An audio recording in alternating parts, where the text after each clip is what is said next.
Hey.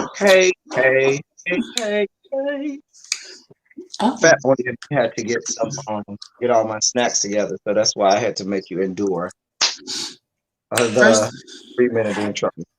the intro is a whole vibe. I just really need you to You understand. know, but that whole music for that intro be like, come on, just like That's a a little. slow ride. That's a wine. You chilling, cooling with your boo. That's a whole sensual. Hey, how you doing? Kind of vibe. It absolutely is, and I am appreciative for said vibe. Let me get my drink together. Hello, Evie. Thank you so much for joining us.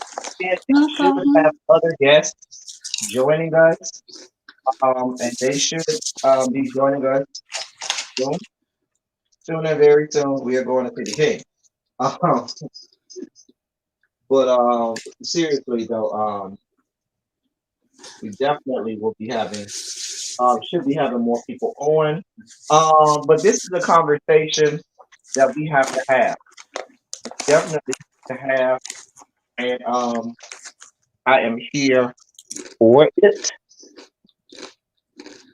So here for it. Let's see who's back there. I got a couple people back stage. Okay, I have hello, lady, Lex Mac. Hey y'all, can y'all hear me? Yes, we can hear you. Okay, Hello, all Dr. right. Wilson. What's up? Hello, sir.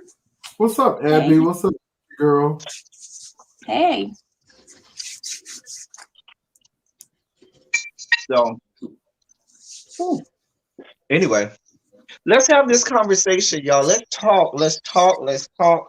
Let me preface before I let everybody else speak by saying, if there's any video that, and this is for my people, that you want to share around, this is the video that you want to share around.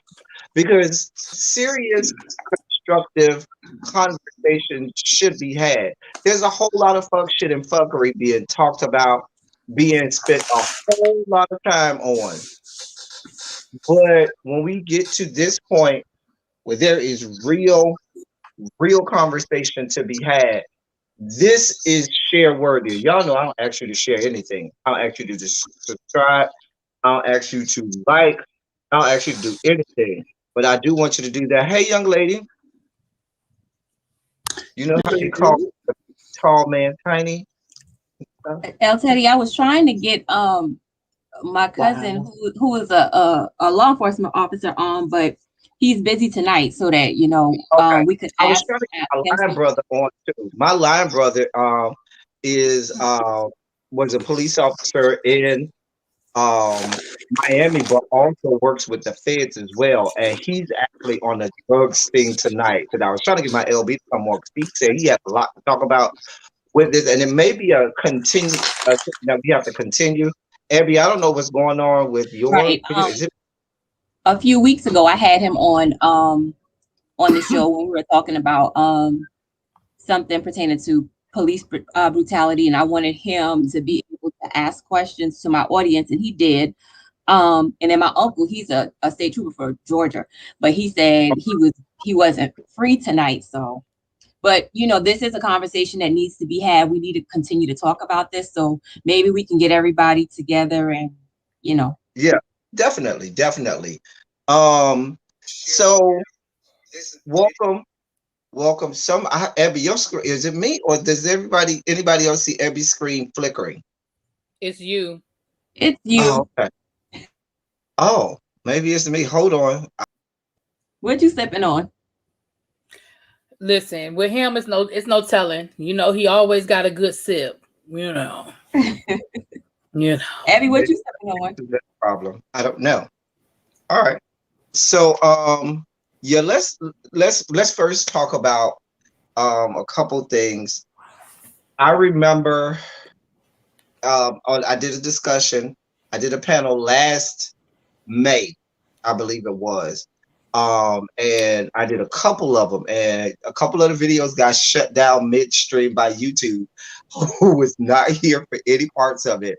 But one of the things that I talked about on that is the fact that those of us with platforms, and all of us here have platforms, we do have a channel, we have platforms in our personal lives where we have a network of individuals whose lives we touch, we feed into, but we have a larger platform via this social media platform, YouTube, where we can reach a wider net and have more influence there.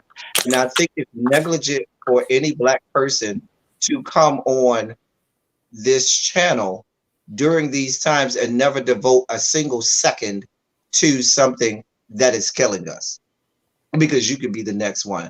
And I say that because I applaud Ulex Max and a whole lot of people, because if I remember a couple months ago when Rita had her incident with her daughter and we didn't know what's going on, and you saw the quote unquote beef sector and a lot of these people galvanize around each other. People circled the wagons, they put down whatever differences they needed for their time and said, hey, this needs to be addressed. This is important. And everybody, and it was a beautiful thing to watch. But after that, it was, back to the usual, which is fine. People gonna do what they have to do. But I certainly think that when we have these moments of exigence, and you have these moments where there's something going on and it needs to be addressed, because next time the hashtag might be somebody from the beef sector. And then it's going to be wished that, damn, I wish we would have said something. Perhaps we would have needed to devote more time to that. And it's better to be proactive about things than just simply being reactive to things. So that's definitely something that I want to start off by saying. I'm sure by now everybody has seen the horrifying videos that came out this weekend. The one with Office Lieutenant Karan. I keep saying Karan. I think it's Karen, but I keep saying Karan Nazario out there in Virginia, as well as now the video got released today of Dante Wright and his murder from this weekend as well. And that was in I think it's Brooklyn Center, Minnesota. Did everybody get a chance to see that? Now I'm gonna ask this. This is for the panel. Yes or no question. Are you desensitized to these videos now, or are you still triggered? I'm gonna ask Really B first. I don't think I'm desensitized to it. I just think that I'm just ready to figure out what happens next. I'm not desensitized to it though. Jay Wilson, you desensitized to it, or are you triggered? You know, I think I'm triggered. I just watched the whole episodes of the first season of Them, and I'm kind of triggered. So after seeing Them, which is on, I think, Prime. That's my Amazon. That's my homework tonight. Them is my homework tonight. I already got to keep up. Them has me triggered. Lex, triggered or desensitized? I'm triggered. And I don't know if I shared this with you all, but I shared some of it before. I'm triggered because I actually lost my brother to a situation similar. So yeah, I'm very much triggered. Abby? I'm triggered. In no way, shape, or form am I desensitized to it. I am attached to too many Black men to ever become desensitized to these type of situations. However, I have not seen the video of Dante. I saw the with the lieutenant. I saw that video, but I have not seen the one with Dante. Those type of things, because I'm not desensitized, I have to prep myself beforehand because I can become triggered, and it'll trigger my grief and the whole thing. So, yeah. I am definitely, I'm definitely triggered. What I hope doesn't happen, and any of you all can jump in at any point. I don't want to act like I'm the host, but this is definitely a conversation. I don't want to feel like host, but I think that for us as Black people, here's how kind of repeats itself. For us as Black people, these images are horrifying.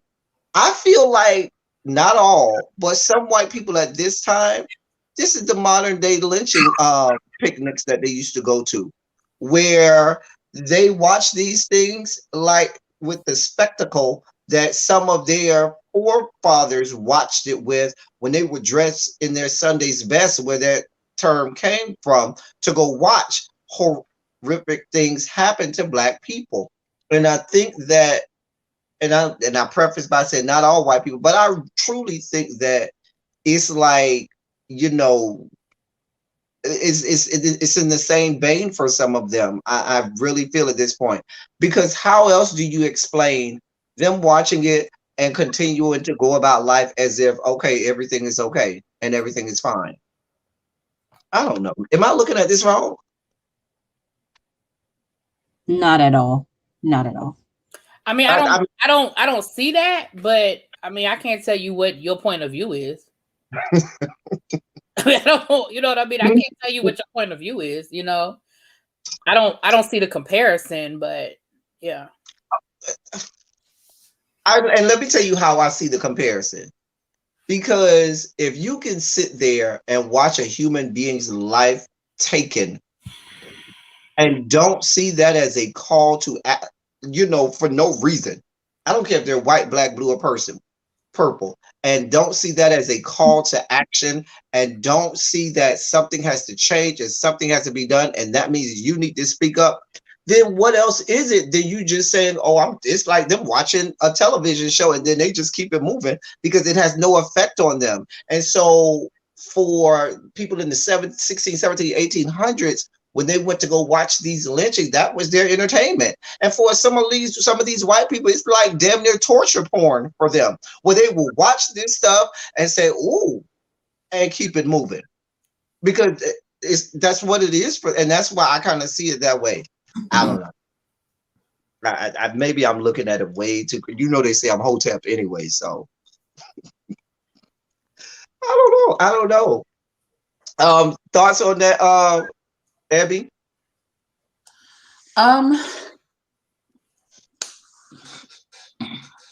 We know not all white people are the same. However, I think that there are plenty of white people who this doesn't affect them, so they don't care. I think there are plenty of Asian people, Latin people, who just sees this as, well, it wasn't us, so we just gonna keep it moving. However, I find it very disheartening and disingenuous that these things continue to happen to us, and it's just another day. But let something happen to one of them, and our whole world has to stop. And then they looking at us like, and I hate this because this is not a trauma Olympics. We can't compare one trauma to the other. But then they turn around to us, and we're supposed to be everyone's greatest ally. But when it's us, it's just another day. Now, when they shut up them Asian people, everybody looking at us like, stand up with your Asian brothers and sisters, and and it was horrible what's happened to them. And I hope the person who did it gets all of the he was having a bad day. We're not even going. The excuses made for the perpetrators of this crime, of the crimes committed against people of color, is ridiculous. It's insulting. And then for it to be just at this point, this is just the status quo. This is just what happens to Black people in America. And then I'm sorry, Abby, go ahead. No, I'm sorry. If Pedro is down at the 7-Eleven and get popped by a cop, then they looking at us to rah-rah sis boom ba for them. But when it's our turn, y'all standing on the sidelines like, well, it's not us. It's just another day. This is what happens. Ain't y'all used to this by now? Interesting. Roger? I'm just tired of seeing white people shoot up in movie theaters and shoot police in federal state parks, and people who are maybe Arab descent shoot up a whole supermarket in Boulder, Colorado, and they just get to live. That bothers me because, I'm seeing Black men who are unarmed, Black men who are walking away from police officers or driving away from police officers. I'm seeing them get shot. And a lot of this stuff, we don't even know about. In Florida, in my home county, there was a police officer shot into the car of two Black men speeding away, who was unarmed. And the thing is, some of us will say, well, they deserved it. But no, I don't think so, because if they're not putting that officer's life in danger, or life in danger, or anything, then they don't deserve that. And it can't be justified again when you have a young man to go into a movie theater and shoot up people, have a man go into a church, sit in there with the people, have a Bible study, shoot the people, and then get a burger. Have a young man with a long-armed shotgun in the streets shooting people, and the police sees him and just pass by. that says a lot. That's definitely separate but equal on that thing, and I have a problem. And you know what, too, I'll tell you what really bothers me is at this particular point, Black Lives Matter are having a problem because their director or co-director is busy buying property all over California, and that's not a good look. And on top of that, Black people are catching hell all around. And I want to give a shout out to those people on St. Vincent who may have to evacuate because of the volcano. So it's just a whole mess all around. I'm just really tired of us, not saying anything to say, wow, why are we being killed? This man just shot Asian people at a massage parlor, and he, like Evie said, he had a bad day, but yet he's living. So it's not too bad about being alive. What's bad is being shot down in cold blood. What's bad is somebody who's serving our country as an officer in uniform. In uniform, Yeah, could get pulled out and pepper sprayed. And let's because I want to go there first before we get to Dante, because that's gonna take me a minute. With that, let's talk about Lieutenant Nazario. I'm gonna go to you first on this, Lex. So let me spell out some things, because they only, when you watch some of these they only give you a part of the story. You know how it goes.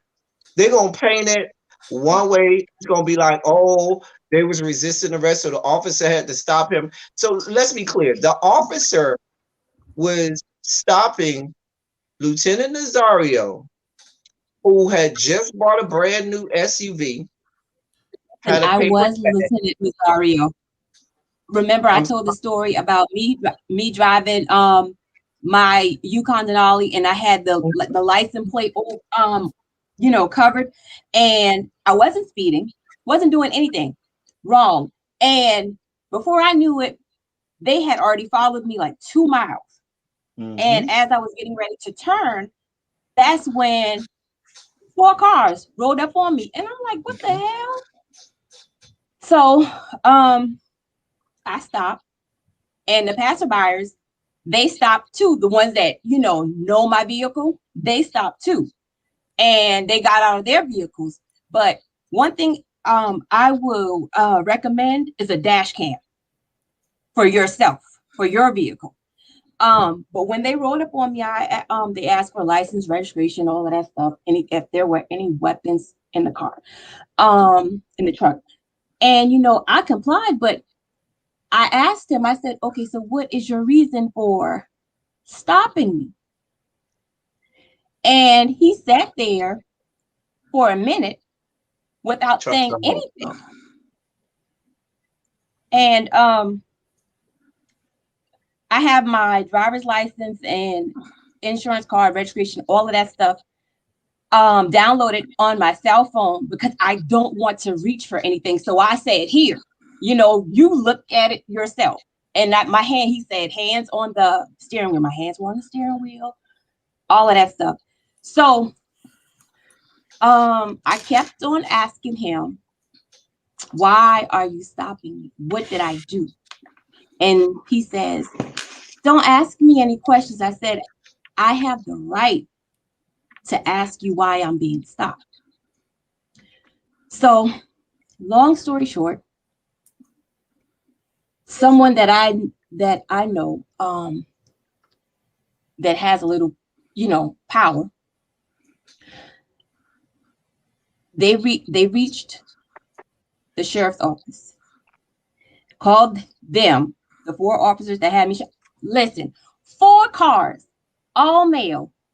I'm 5'2", 135 freaking pounds. I pose no threat to you. So anyways, the other officer radioed him and told him to come back. So once he got back, he came back, he brought my cell phone and everything, and he said, have a nice day, Miss. I almost said my last name. I had to catch my but he said about being triggered. he said, have a nice day. And I said, okay.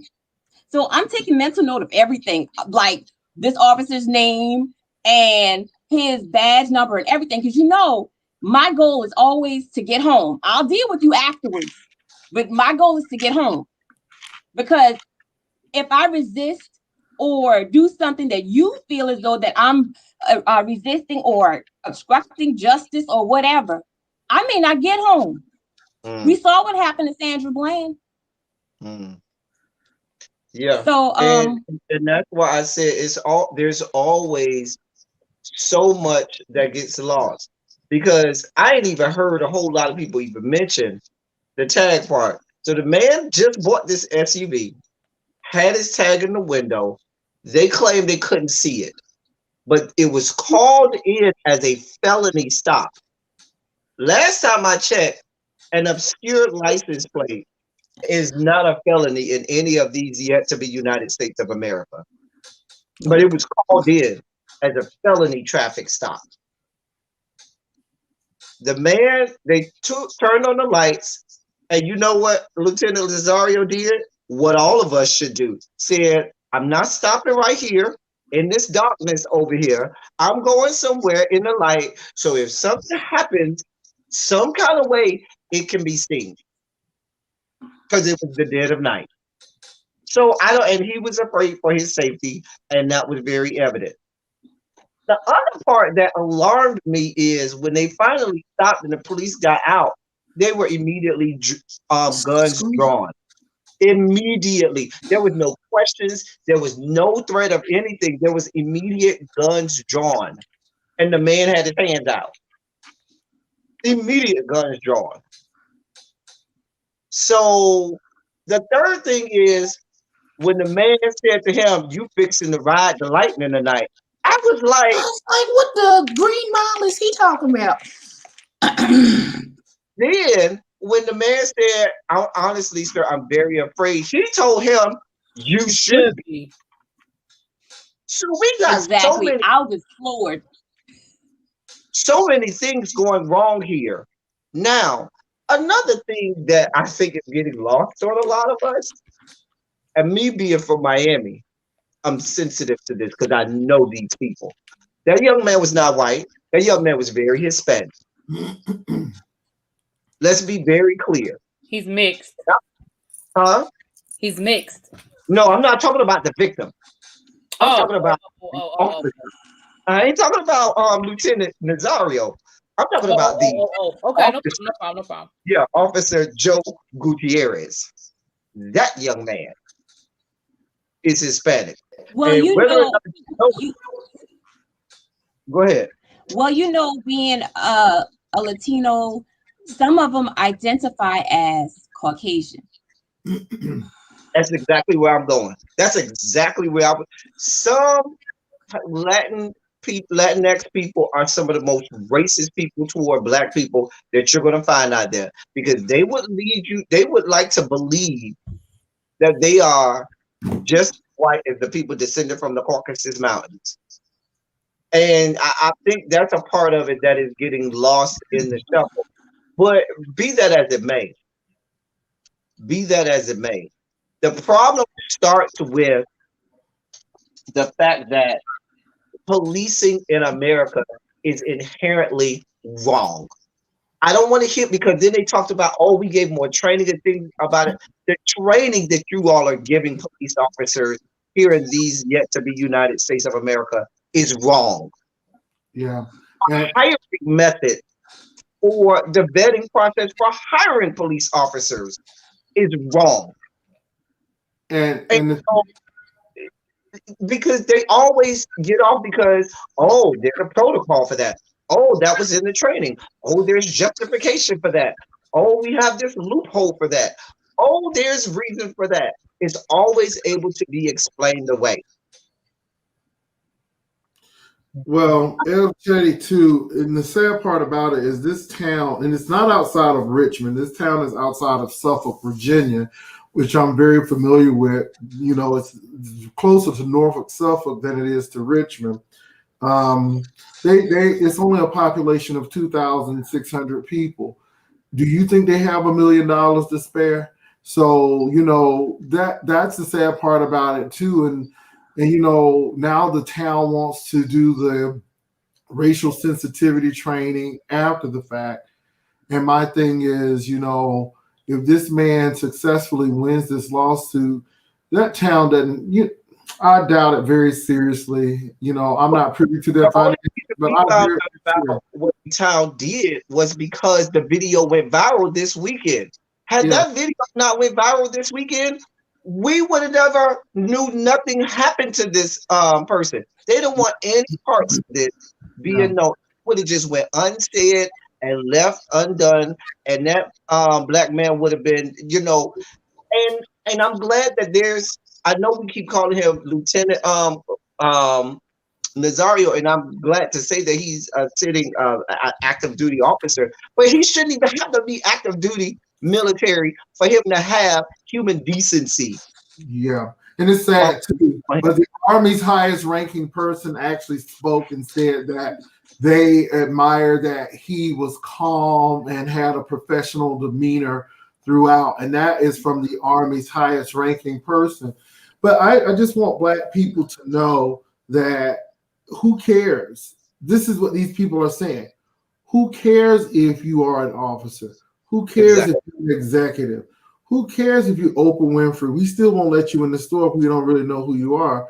Who cares? And this is why I think our people shouldn't get so high and mighty and forget Hmm. where it came from, because at the end of the day, these people see you as what it is. And I'm going to say something too. And if this town is where I think it is, it's not too far from the Nat Turner revolt.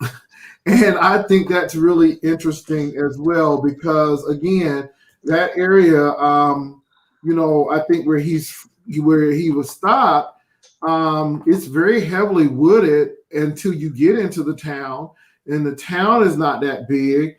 And again, the town is more closer to Suffolk, Virginia, than anything. But I'm looking at the place now, and yeah, I mean, once you get out of Suffolk, Virginia, it's pretty much rural. And so this is kind of the area where they kind of had these revolts. And I just think that's really interesting as well. Well, this I is think one of the things that we have to even talk about too, and I'd love to hear your thoughts on this, Abby. No matter how much you give your son or daughter the talk, no matter how much you train them to act right, no matter how much you tell them, oh, if you do this, you speak softly, you put your hands in, you do this, you do that, you comply, you whatever. There's no talk that can be had that will still usurp the white privilege and white supremacy that goes on in a lot of these police forces. It becomes just this battle for establishing dominance over other people uh, for no reason most times. But I'm sorry, I wanted to introduce that because we talk as Black people about having to talk with our kids and so forth and so on. And it still doesn't mean anything. We have conversations with our kids about, I want you to do well, get a good job, have, all of these things, be well spoken and so forth and so on, to try to assimilate with these people. And it still is to them, we're just animals. We might as well be a part of just the regular of the other parts of the animal kingdom in their estimation. Well, we can I don't know what more that we as parents of children that we are putting out into this world that we can do. We do all that we can to protect our kids. We give them the talk. So, make sure that your directive, as a parent talking to my son, your directive is to do whatever that you need to do so that you leave that encounter the same way you came into it, which is alive. That this and if he want to call you a black monkey, you just be a black monkey so that you can get away from whatever it is that you come out on the other side of this situation. and above giving them the talk and the tools with how to handle these type of situations and to get under and humble yourself and make sure that you don't seem aggressive or seem intimidating, even though your skin does that for them anyway. And us praying on you before you leave the house and while you're sleeping and all of those things. I don't know. We've done all that we can do. And We've done that's the all that point we that I'm can do. getting to. I don't know. I don't know what else that we can do. If the onus is not on, it's not really on us at this point because we doing all that we know to do to leave this situation in confrontation or interaction with the police for us to come out on the other side still breathing. And I know that there are hundreds of interactions with the cops that don't end in any violence or any microaggressions or anything. But it's But too many of still, them do. but too many of them do. And so at this point, why aren't we looking at why are we looking at their parents? Why are we not looking at their training? That's the point that and I don't want your training should be that nobody should die in an interaction for a fucking traffic stop. Mm-hmm. Why are you so terrified of doing your job that when a person tells you, I am a registered gun owner, I'm going to reach now for my license so you can see that I'm a registered gun owner, and that ends up with that person getting shot to death? Yeah. After you've asked them for the paperwork and they say, okay, I will get you the paperwork. I'm reaching for the paperwork. Now you done got scared and shot this child. Why are you even on the job? If you can't handle somebody reaching for the paperwork that you asked for, that all of a sudden now you want to shoot somebody 10, 12 times. Why are you even on the job? And you know what? And we can talk about our police officers, but then I look at these politicians as well. And this goes hand in hand with voter suppression. This goes hand in hand with a lot of stuff that these people are doing.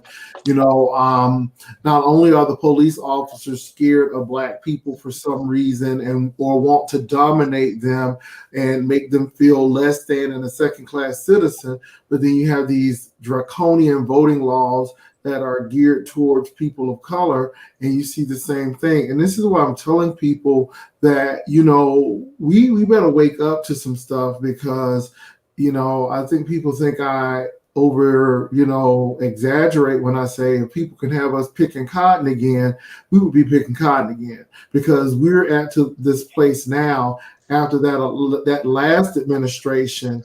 You know, we really see the true selves of people and what they are capable of doing. And I don't think everybody is woke, you know, and I just think that these are the police. They're supposed to protect and serve, you know, and they're not doing that.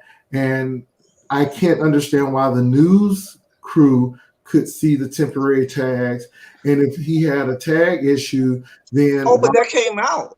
That came out. That they admitted. Why could you go that they could see it by the time they stopped him? They admitted by the time they got to the lighted and they were probably they upset that he was a officer, and all they saying is, you know, N-word, who the hell you think you are? You know, N-word, who do you think you are telling me you're an officer? I'm gonna show you who you are. Well, did you see when he told him that he was a lieutenant and the big Latino officer said, well, I'm an effing veteran?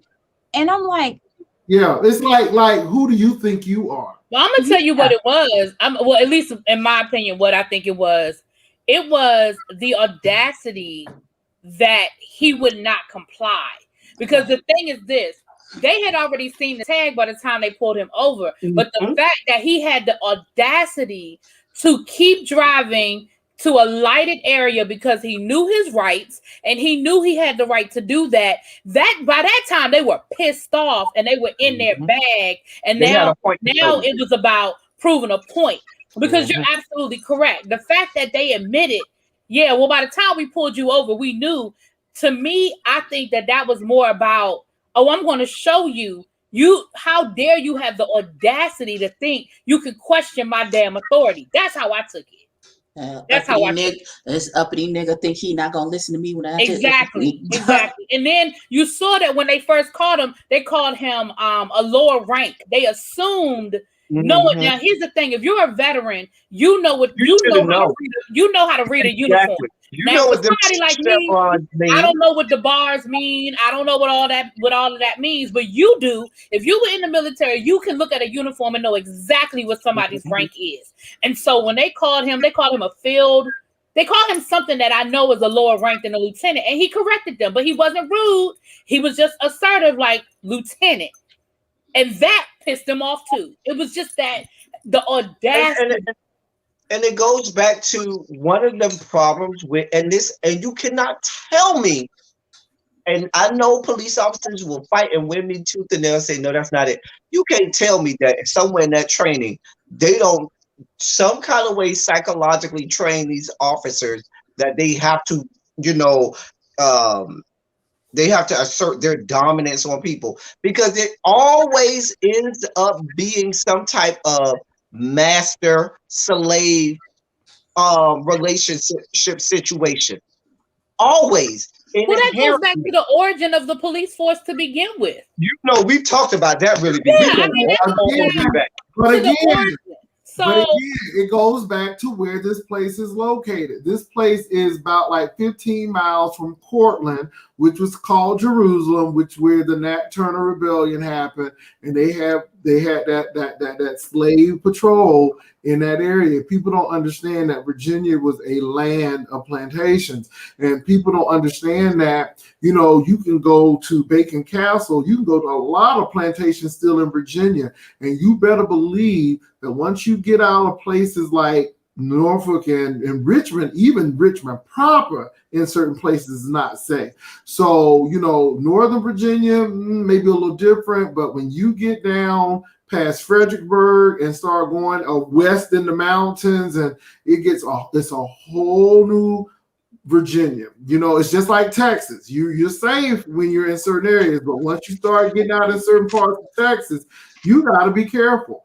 And so again, this town is 2,600 people, and you can imagine what and I'm trying to figure out what kind of training they're getting, because this is not a big city. But I understand the police force, most of the police force is less than 10 people.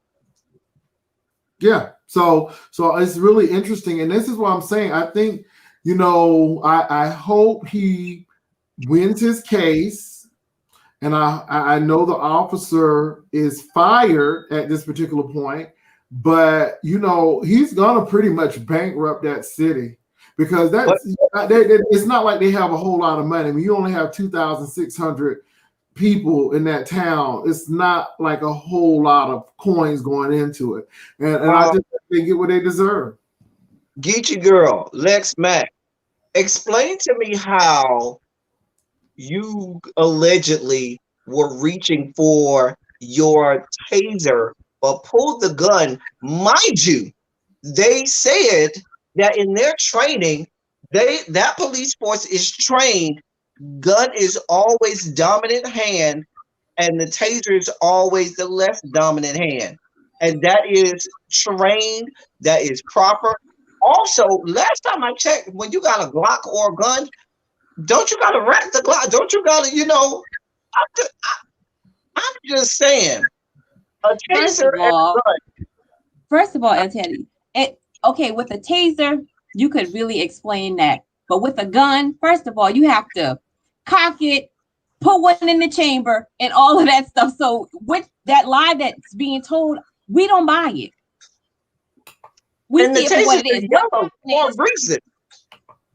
What happened is, she thought that she was going to be protected by her brothers.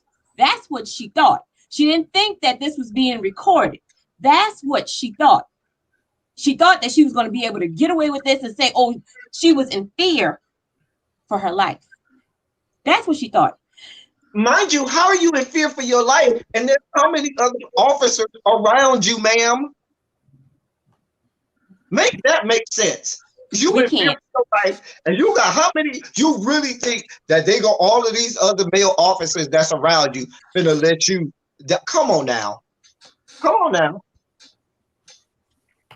Y'all got to make this make sense for me.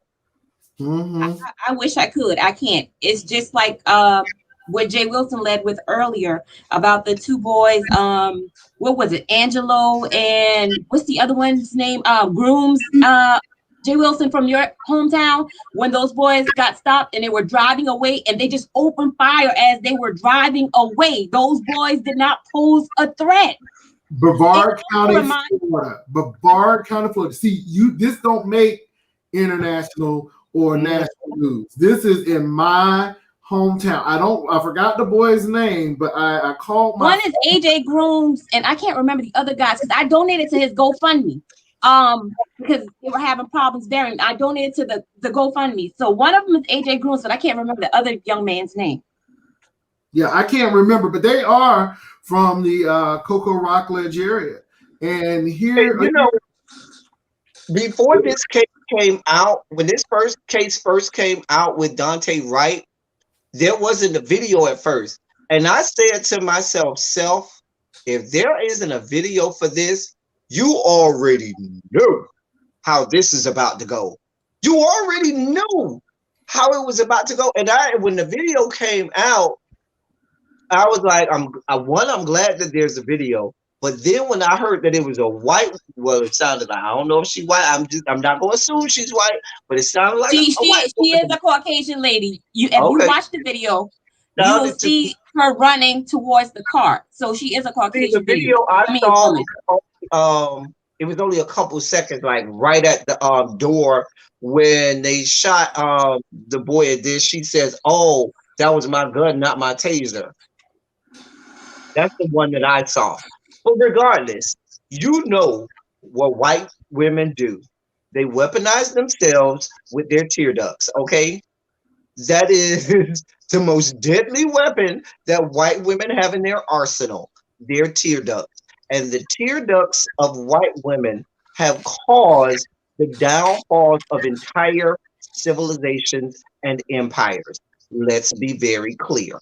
Yeah, and I'm glad that they had the camera, because you imagine how many black people who have really died at the hands of the police officer and the dash cams or the cam.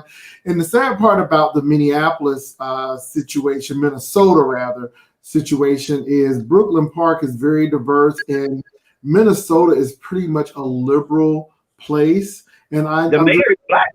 Yeah, it goes to show you that, you know, it doesn't matter if you're in the rural South or in the Midwest or California. We've seen the Rodney King situation. We've seen the stuff that happened in Florida. I mean, somebody shot the old man in New York. Remember the old man from who was a cigarette? I mean, so this stuff is happening all around the country, and it's just not a one-off. I mean, you know, it's just not a one-off. We get a man shot. We had an old man running, and they shoot him down in Charleston, South Carolina. And then you have this boy. Oh, they will. Yes. Not to cut you off, but did you hear Michael Slager is asking for a new trial? So they're preparing to give him a new trial because they said he had inadequate representation. Sure. Yeah. But again, black people are in Angola prison in Louisiana and all of these state prisons because they had inadequate representation as well. And a lot of these people have defensive, just want them to just plead guilty. So how many people in jail who are people of color who didn't have the right the right defense? You know, really? Can you talk to me about how in Brooklyn Center, Brooklyn, whatever, in Minnesota, where you had this young black boy with a 2-year-old son that was gunned down, and you have people go out there to protest, and now you have the police. They don't already sent the National Guard there, but you got the police force there shooting people with rubber bullets. And we've seen the history of rubber bullets. People having eyes taken out, teeth taken out, and all kinds of stuff happening to people. And I just want talk to me about this. Okay, about this. Okay, birthday. Um, why is this? How is this right? Make this make sense for me because I'm trying to make it make sense for me and the people. It just doesn't make sense to me, El Teddy. I just see that black people and their allies and co-conspirators need to really stand up and like Ebby and Geechee Girl and really BTV and yourself said, we're not saying all white people are bad. Hell, if it wasn't for white people, we wouldn't even have the Underground Railroad. So there are some conscious white people out there. But my thing is, when you don't say anything about it and go about your life, then that says something. We know there's some people who love this kind of stuff, but we got to do something. And then when black people don't even care, some of us don't even care. And so I just think that, we need to be, it's not important to you until it happens to you. It's not important to you until it happens to your kid or your uncle or your nephew or your daughter or your niece. And I just think that we ought to we ought to really demand justice. And I'm gonna tell you, if you all have not watched them, please go watch them. Them piss me off. Them when you look at how systematic this stuff works, when you look at how everybody is in bed with each other and how they're using things. And so sometimes we just think it's the police. No, it could be a lot of things going on. And I think that series just showed me that white people will even dog other white people out for a coin. And so, we have to look at those things. So I just think, and this is not off topic, but after watching that particular series and hearing about this shooting, it did something to me because if you are a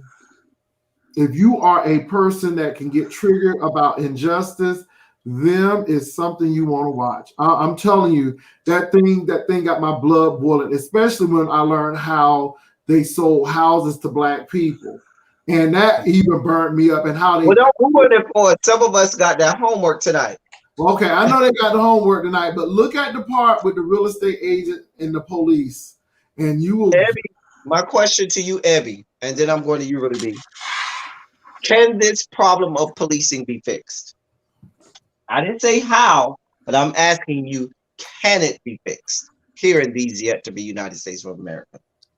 It can be fixed. However, it's going to, like, you almost have to start over from scratch at this point.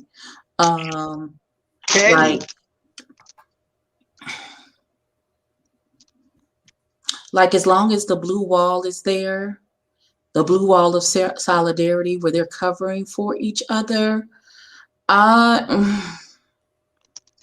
would find it very difficult, almost to impossible. Listen, if they won't protect people who will whistleblow in the police department, where then they become a target and like they are left out on calls by themselves because they've told on one of their brothers in arms for doing some shit he had no business, then listen, as long as there are people, as long as the police department is being run by people, it'll always be flawed. It's just having more good people than bad in the situation, and people willing to stand up and say, hey, you cannot do this, and people being held actually accountable when they do some shit. If there was actual accountability and actual consequences to this shit, then that would deter a lot of stuff from happening. If knowing that you can just go, well, of course I can shoot this nigga, ain't nothing gonna happen. They gonna slap me on the wrist. I'll be back to work in like 3 to 6 months and get paid the whole time I'm gone. Where's the actual consequences? No. If you cost somebody their life, this could cost you your life. You could be sitting in the jail for the rest of your life. Where are the real consequences? Where is the accountability? There Really is big. none.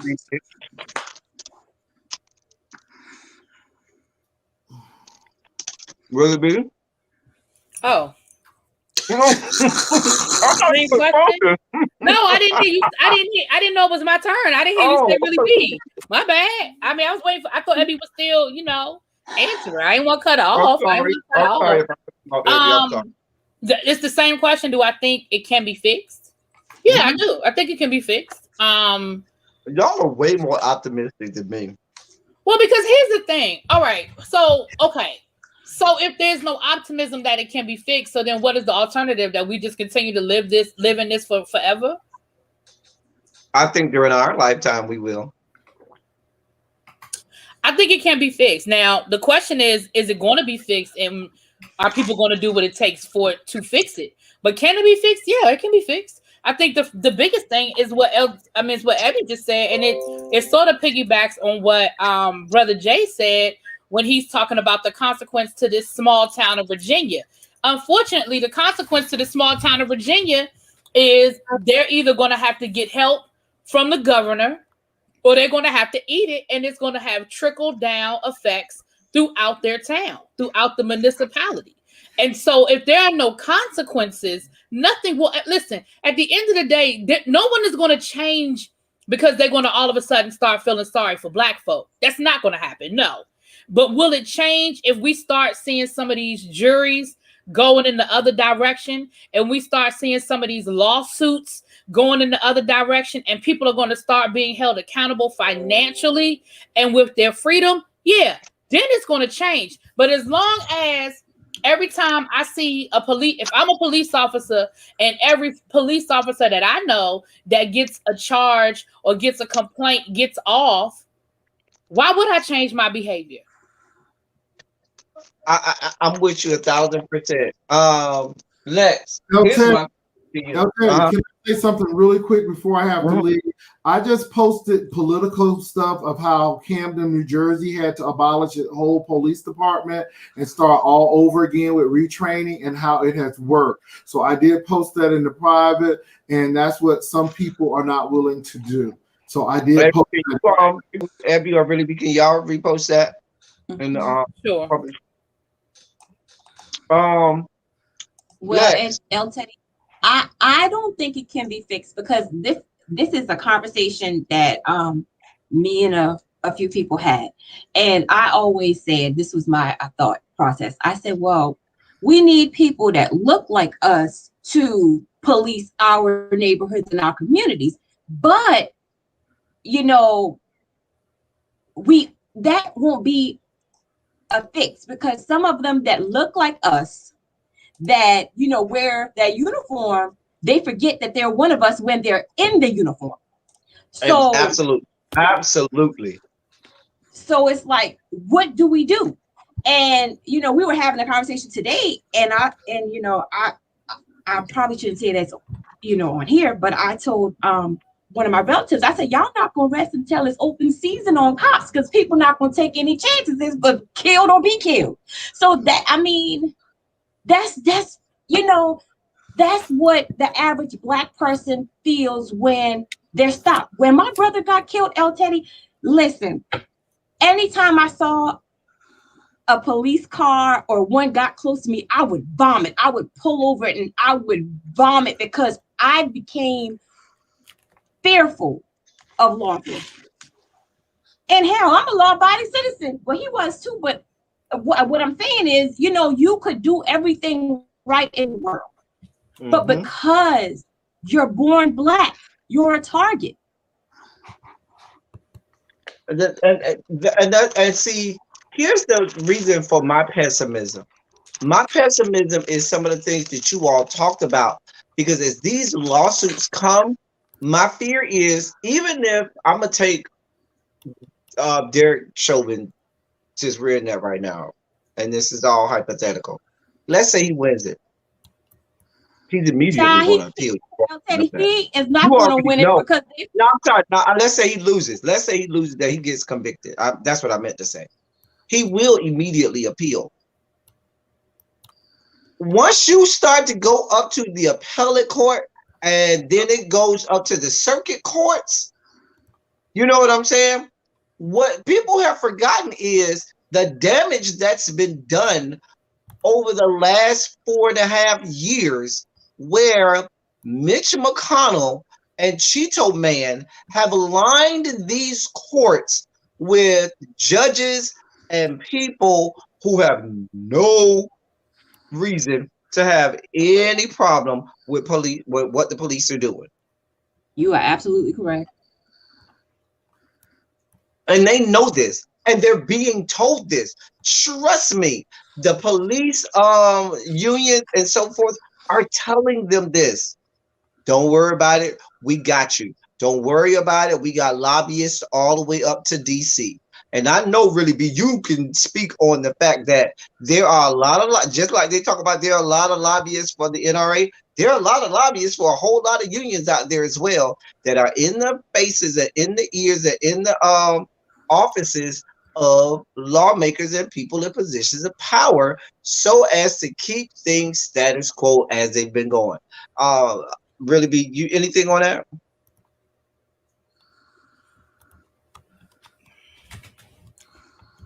I just can't be this pessimistic. Because here's the thing. Here's the thing. No. Let me say this. Here's the thing. Because if I live in that space, I can't thrive in that space. I can't live in the space that nothing. I can't live in that space. And so I hear you, but I just can't live in that space. I can't. But I hear you. I hear you, but I just can't live in that space. Because I know you. That's why I said I wanted you to go after me, because you know I'm Captain Pessimism. You know me. Well, I mean, I can be a pessimist too, but I can't.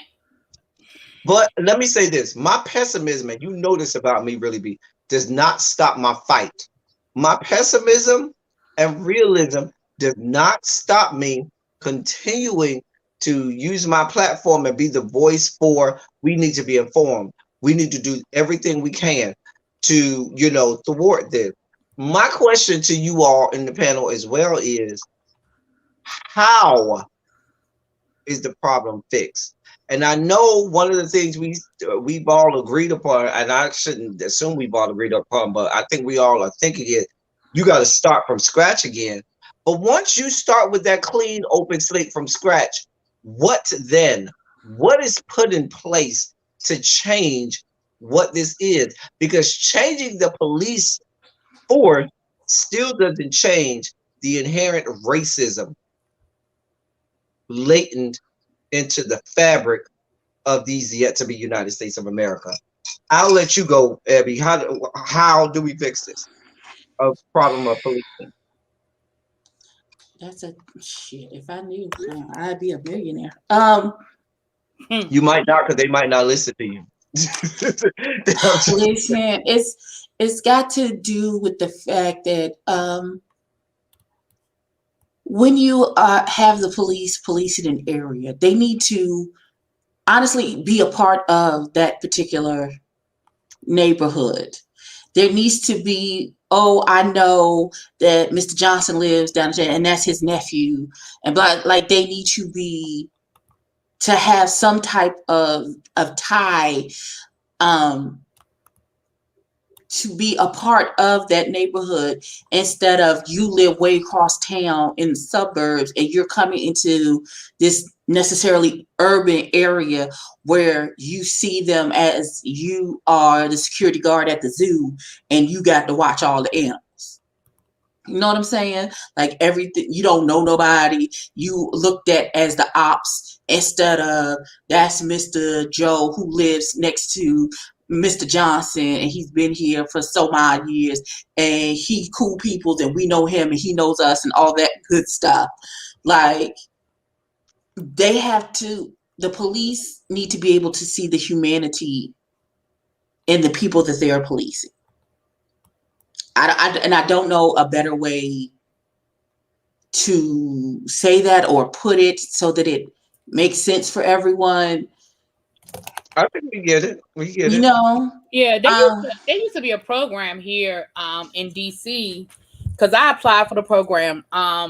It was called Teacher Next Door and Cop Next Door, Police Next Door, whatever. And it gave you a 50% discount on a home. If you bought a home in the neighborhood, if you were a teacher or a police officer, you got 50% off through a HUD loan on a home if you were buying a home in the neighborhood in where you worked. The problem is, just like everything else, people fucked it up because once gentrification started rolling into DC, then you had people, because the agreement, the thing was, you had to agree to live in the house for something like 7 years, which in the grand scheme of things, 7 years now to me doesn't sound like a long time. But at the time I was like, I gotta stay 7. But a lot of people, once gentrification rolled in, started abusing the program, because now you had people buying up property to use as rental property and as investment property. And by the time HUD caught up with the program and realized how many people were abusing it, then they revamped the program and they turned it into a lottery system. And you just, nobody, I mean, I only knew like one person that ever got one through the lottery system after that. And so it goes to what Ebby was saying. It was to increase that neighborhood connection, because now you had the teachers living in the same neighborhood as their students, building that community relationship. You had the police officers living in the same neighborhood as the people they were policing, building up that investment and that connection. And I agree. Also, if you go back through, we saw a lot of that switch with white flight. You know, after the civil rights movement, and you had a lot of white flight, because again, prior to that, you did have cops who were vested in those neighborhoods, because a lot of them did live in the neighborhoods in which they worked, or they were connected to, adjacent to those neighborhoods. But when they started moving out of the cities and moving into the suburbs, but they were still working in the cities, and then you started seeing the urban decay of the cities, all of that had a trickle-down effect. All of that's connected to not so much where we are today, because the police have always had issues, like, let's be clear, but to where we are today as far as that community policing piece of it is what I guess I'm saying. Check your Instagram. I sent you something that you probably want to look at while we're having this conversation. Okay. Also, thank you, Belize, who sent me a cash app for the conversation. Hey, Belize. Hey, Pookie.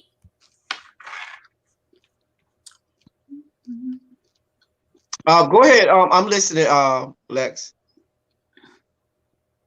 Do you have anything to add? No, I want you to look at that video, and then it's gonna open up a whole nother conversation. Check your See no Instagram. video. I'm on Check my your Instagram. I just sent it. I don't see nothing you sent me. Hold on, I'm gonna send it to Really Be and Evie too. Watch this video, guys. Hold on.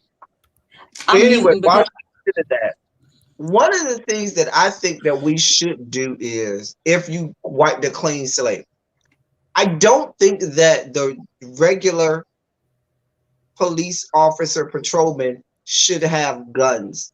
Tasers, I'm okay with.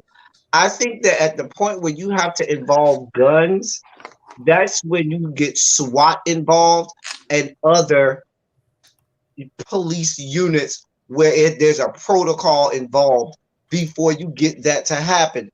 Because let's be clear. I disagree, but go ahead. And I'm going to tell you why I say this. I would venture to say probably most things, even if you feel threatened, have a taser in most, and I'm not saying all, but in most police stop situations, even if you run into issues, a taser can be something that, you know, can disarm somebody, get them into submission, whatever you need. Because if someone knows that they have a gun at their disposal and they could use it, I don't care what kind of protocol you have in place before they could use that gun, they're going to come up with reasons to go through all of those protocols. And if you alleviate them from having that as an option, then that will make people do a couple things. It'll make them think twice about becoming police, because some people only become police officers because they know that they have all of these things in place and all of these systems in place because they punk ass motherfuckers with little peens who are out here to try and have pissing contests with people and try to establish dominance and pecking order over people, and knowing full right they ain't got those kind of balls. Yeah, I Let's disagree. I just think we need to hold people accountable for not going through the proper protocols. That's it. and the reason that I say that is because there's always going to be a protocol, and people always selectively and intentionally have a reason to say, oh, I went through all of the protocols. This was a moment that usurped the protocol. They always want to find a reason for that. Always. I hear you. I just disagree. So I just don't think I don't that see there's a nothing from need. you either.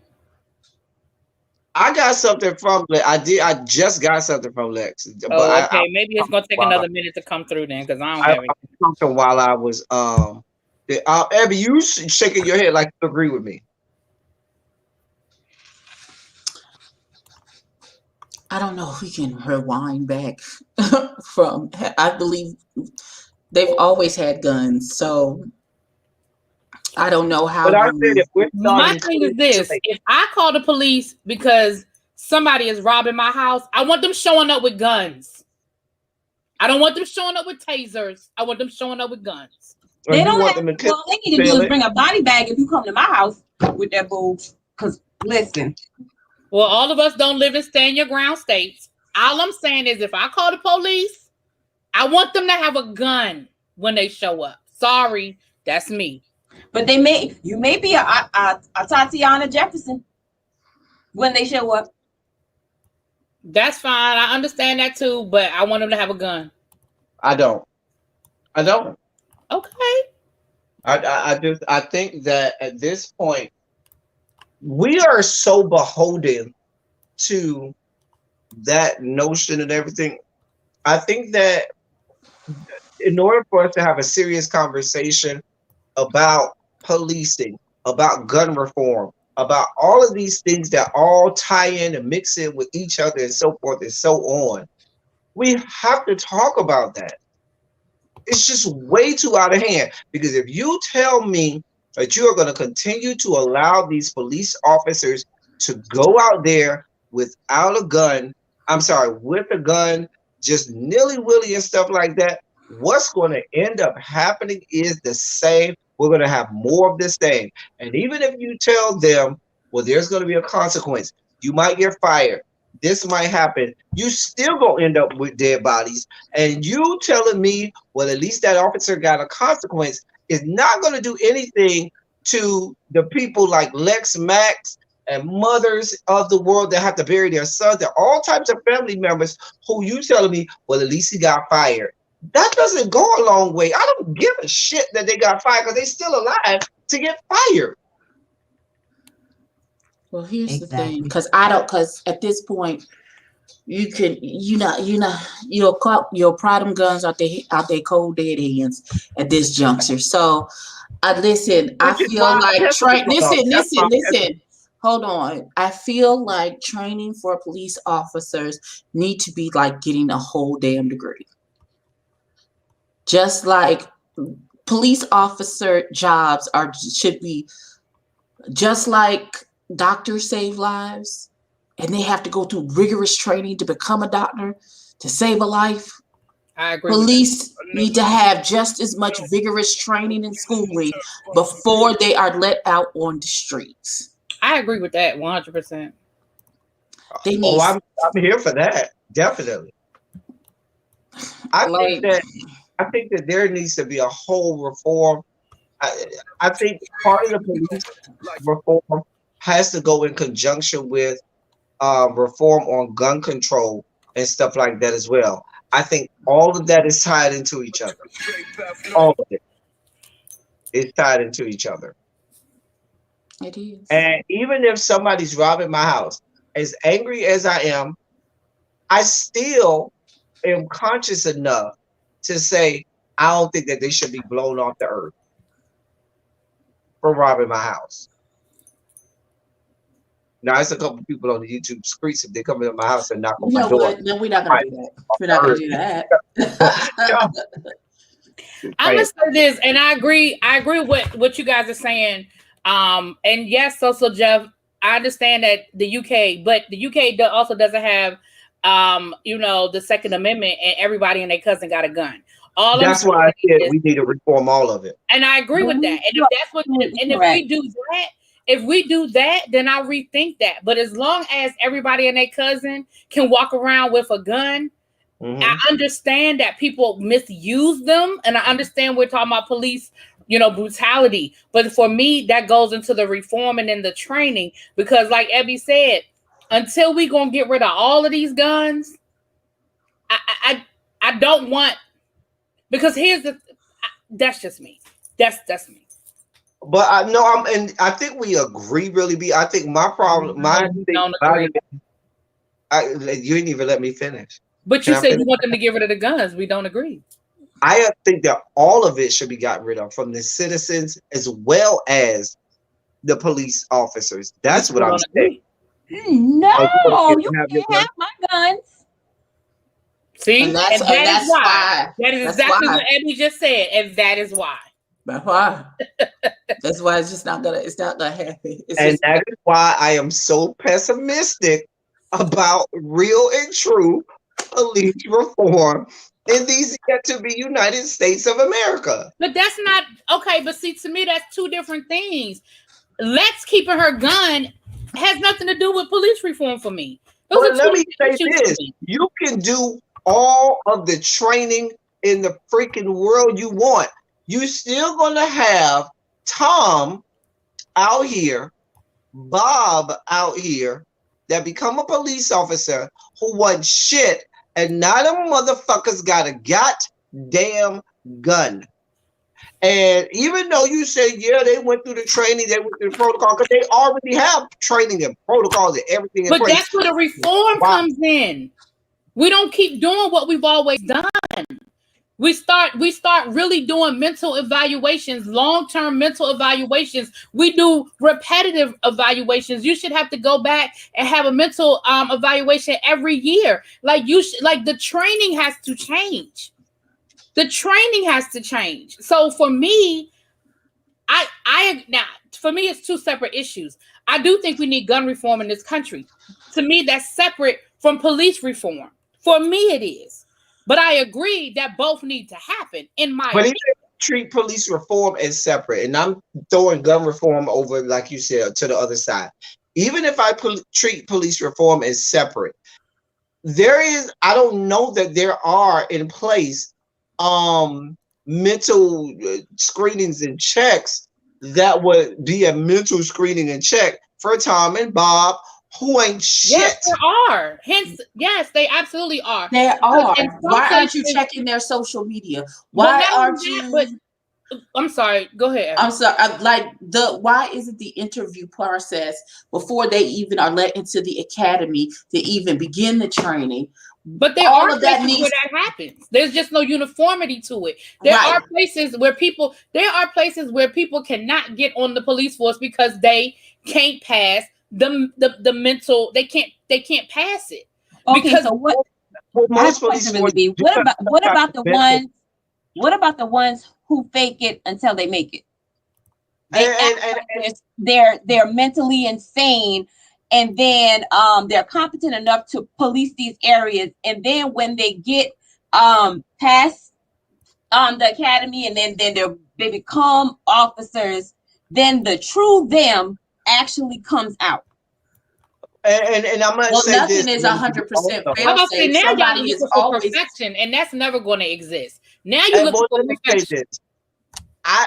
I'm not going to say all, but most police forces, all of the ones that I'm aware of, do have some psychological testing and some that they have to take in order to get the job. And they have professional developments or continued, development on the job throughout, their tenure. The problem is this. The problem is when you are Tom and Bob, and I'm saying Tom and Bob because Tom and Bob are descended from the Caucasus Mountains, okay? There isn't a psychological test that they're going to be able to legally administer to differentiate the fact that Tom and Bob have an inherent bias against Black people because they are fearful simply of their skin, and that is interwoven into the fabric of this country. And even if you talk about doing away with everything right now, even the Generation Zers, even the 20-somethings right now are just, and some of them even more racist than their grandparents and great-grandparents. So even when Tom and Bob pass these psychological tests that are needed to become police officers, they go through all of the professional development.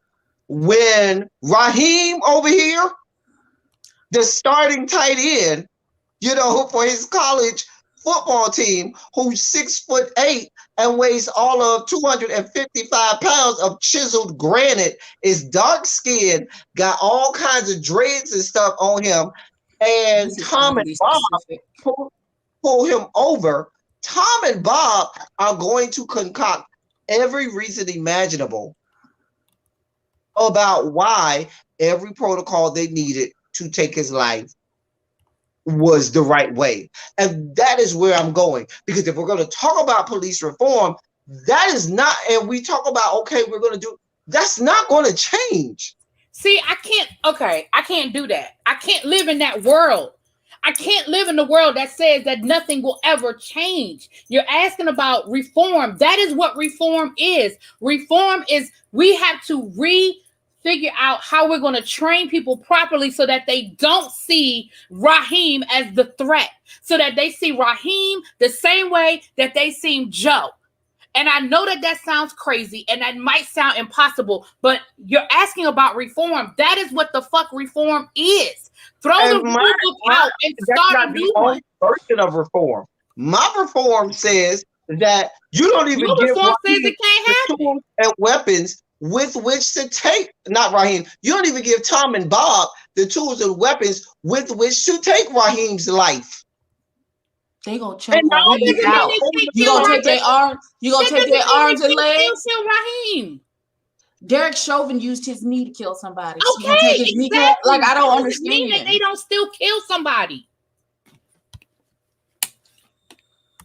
But the threat is much lower if it's just body parts than it is when you got weapons. Let's be clear.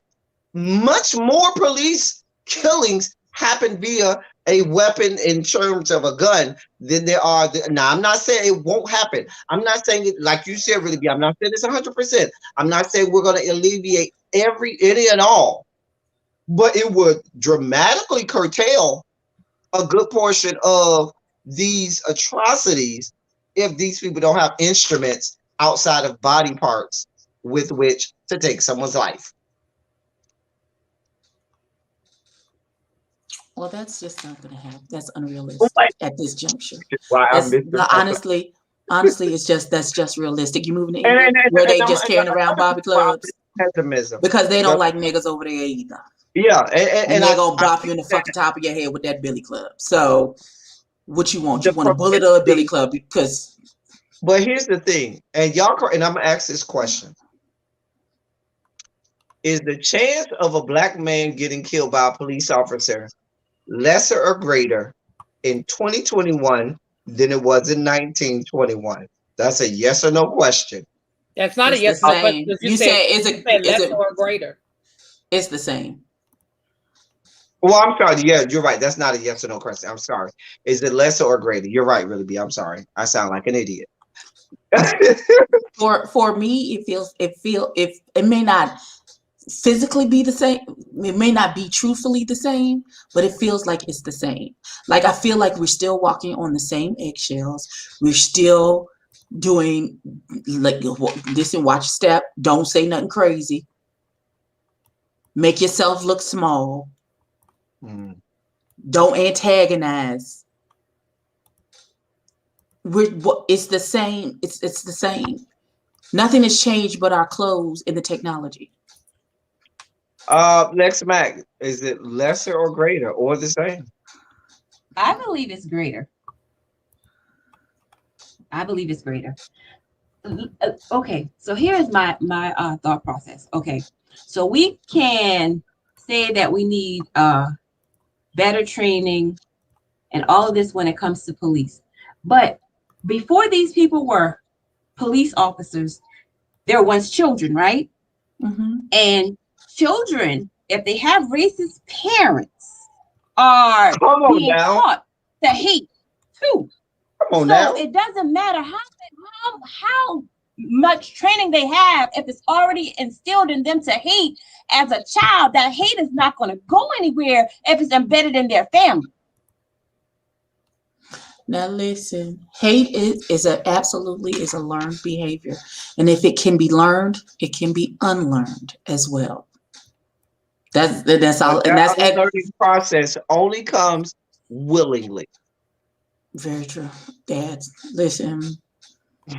And if I'm a Because white people, person a who's in lot a of position people of who power, why do I have need things to that learn? listen, a lot of people who have things that happen in their household, they don't know what's abnormal until they get out into the world and see, oh, y'all don't do that at your house. Okay, well that's what's normal at our house. But I think that's a little different from having an inherent privilege that you realize that other people don't have. Because I'm keeping my privilege.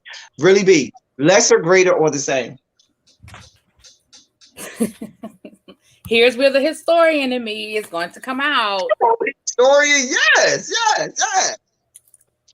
The Teach us reality is, it may seem like it's the same or greater because we live our lives in front of the cameras, but the reality is that it is lesser, and that's reality. Why is it lesser? Because you're saying it's reality. Where are your numbers to back that up? I mean, if you give me time, I can go Google and find it. But when we start talking about the 1920s, where you have, hundreds of Black men and women just lynched and left on the side of the road with no thought process, no regard to whether the person is ever going to be caught and be held accountable. When you have people like the Ida B. Wells of the world that's trying to bring attention through her anti-lynching campaign for that exact reason, that there are literally hundreds, not just in the South, contrary to popular belief, but in the North as well, hundreds of lynchings that go unpunished. I think because we live our life in front of the camera, it gives us the sense of this is the same, but it's not. I know for myself, there have been times where the threat of me having somebody on the phone has probably changed the ending of a story for me. That I can tell you two stories that I can think of off the top of my head where I got pulled over by the police for absolutely no fucking reason. And I picked up the phone and I called somebody and I said, listen, I need you to stay on the phone with me because this police officer just pulled me over for no reason. Just sit on the phone so you can listen to the call, because if something happened to me, I need a witness. And it was, ma'am, get home safely. That has happened to me twice. Now, does that mean that if there's really a fucked up police officer, he won't snatch that phone out my hand and do whatever he want to do anyway? Sure. But I think that's the difference between, and that wasn't even in 2020, but I think that's the difference between today and in a 1920, because that's not even a threat in 1920. But I think that what you're negating is the fact that I don't know that in 1920 police officers were holding guns in 1920. They might have been. They absolutely had guns in 1920. I don't listen. I started off by saying that. I would also start off by saying, if you're going to go to lynchings, then you're talking about and you're incorporating all of the crimes, not just by the police, but you're incorporating the crimes of all white people period, versus black people. And when you introduce firearms and all of the other mechanisms in modern technology that we have with which you can take someone's life than they had in the 1920s, those numbers might be equal. But if we're talking every about, death isn't a lynching. Every death is, but not so it's off, like, ma'am, okay, so ma'am. fine. I can take lynching out of it. Fine, we can take lynching out of it. I'll just go But back to your original. Wait a minute, El but Teddy. no, Let me talk. I'll go back to your original question. The original question was, do I think it's greater than or less than or equal to? My answer is still the same, but I'll take the lynching out of the example. Okay. my reason for saying it's probably equal is, I'm not going to say it's greater. I definitely don't think it's less than. But what I'm saying is, if we're simply singling out police and the police force, I'm not talking about greater America, but I'm talking about specifically the police, the mentality of police toward black people today, the ability of them to think that there's a threat and take the life of a black person today is just the same as it was in 1921. I disagree. To me. Now, when you're talking about the number of atrocities that happen to black people in America, I don't even know if those numbers are less or greater or anything, because I would need numbers in front of me to say. But to think that the mentality of the police force has changed dramatically in 2021 than it was in 1921, there might be some numbers to say different, but in my mind, I still think that the police, and I'm including black police in that, because some black police, and as you can see, Hispanic police in this, are just as apt and just as likely to profile black people and cause harm to black people as their white counterparts. This is not something, and that's why I said police brutality. How do we deal with policing and not just white racism or white supremacy? I think it's a policing situation and not necessarily just a I situation of agree. racism. Now I agree that I am 100%. saying, because I really don't think that, and the reason I say it's the same is because the foundation of policing and police training has not changed from 1921 to what it is today. Which is why in 1921 they were training police to make sure there weren't black people in the white neighborhoods, so that they don't bring down property value because they don't belong in that neighborhood. In the same regard, in 2021, when you're pulled over simply because they feel like you shouldn't be in that area, or simply because they feel like you shouldn't be driving that car, it's the same mentality. So that's why I think the threat of someone being killed is equal. I don't think that it's lesser or greater, but that's just me. But you know, really be like, I think that I really, and I don't want to paint 1921 as if you know, every white person was a horrible racist person, because there was a whole lot of white people that did a whole lot of stuff with and for black people to help us advance our cause. And I wanted to say this earlier. I think it was Evie, when you talked about um, some white people and different things that that we needed from them. I think it's when they kept saying, "Well, these," I think, or maybe it was Brother Jay who talked about, "Well, this group of people was killed, but then y'all expected us." No, that was you, Evie. Y'all are expecting us to answer the call or be there for them. That's because any change in this country happened because of black people.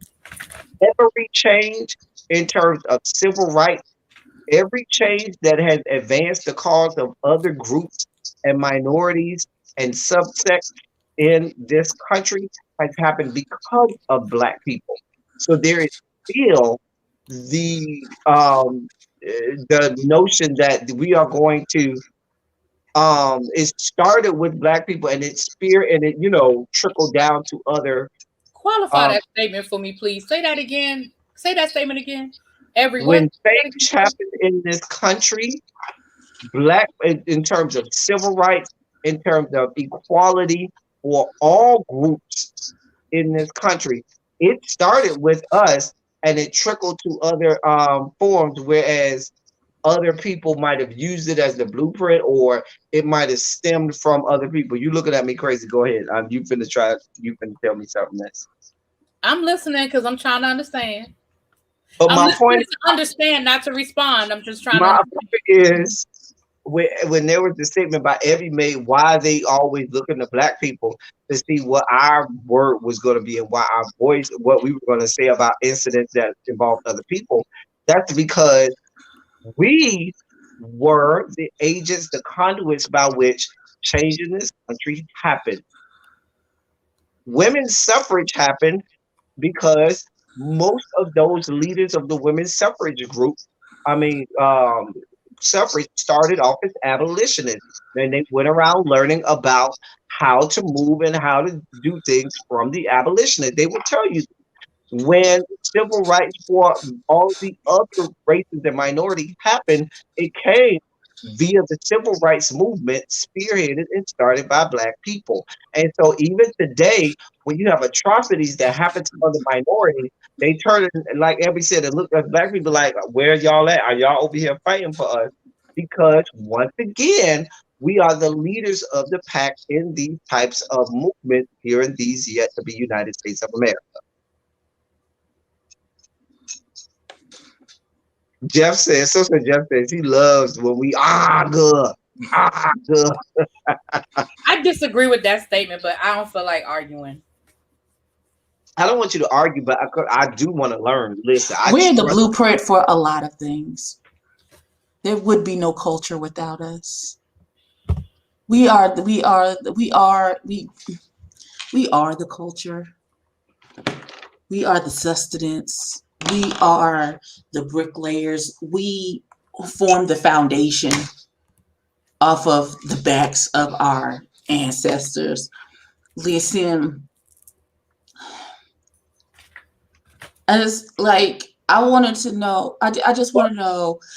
They want us to be there. I just can't get over how not only I saw across media situations that people was like, well, Black people, this is how you can support the Asian community in this time of turmoil. What the fuck is you talk to the white people who killing all of us? What the fuck do you talk? We ain't went into the massage parlor and interrupted the happy endings to shoot it the fuck up. What the fuck you talking to us for? Yeah, interrupted the happy ending. Lex Mac, can you add to it? I really want to get your opinion, Lex Mac. And really be.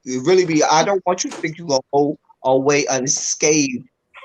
Annie, I need to know, because I'm not here for the point of arguing. That's not what I'm here. But I definitely want to hear what you have to say about this, and want you to be able to express that, because it will add to the conversation, and there might be other people in the chat who agree with you and need to hear that. And so I definitely always want, other sides too. The story, because I'm not. I want to know where Tang and Sue Lee was when that white boy went into the church and prayed with the people and then killed them all. Listen, where was they at? Why wasn't they on the news talking about Asian people? This is how you can support the Black community in this time of trouble. Where was all of them? They were asking you hurry up and buy. Okay, hurry up and buy. No, listen, Abby and El Teddy. What the Asian people have going on is not our damn business. It's not. Not according to the news. We have our own issues. That are being we supposed to once again we're supposed to put our own selves on the back burner and put someone else on our back and carry them to freedom. Now listen here. Always told to wait. No, it's not your turn yet. It's never our turn. It's never our turn. Never our turn. I just feel like we need to mind our damn business when it comes to other races, because they don't step up when it comes to us. They don't march Hobo. with us. No, I'm sorry. And then what about when they beat our asses? Because you know you do have Asians that beat the hell out of black women when they go into the wig shops and stuff. They profile them as if they can't buy the lashes, the nails, and whatever the hell else that they go in there for. So Listen, knowing good and well, weed 90% of your sales, ma'am. Please get somewhere thank and sit you. the fuck down. Thank you.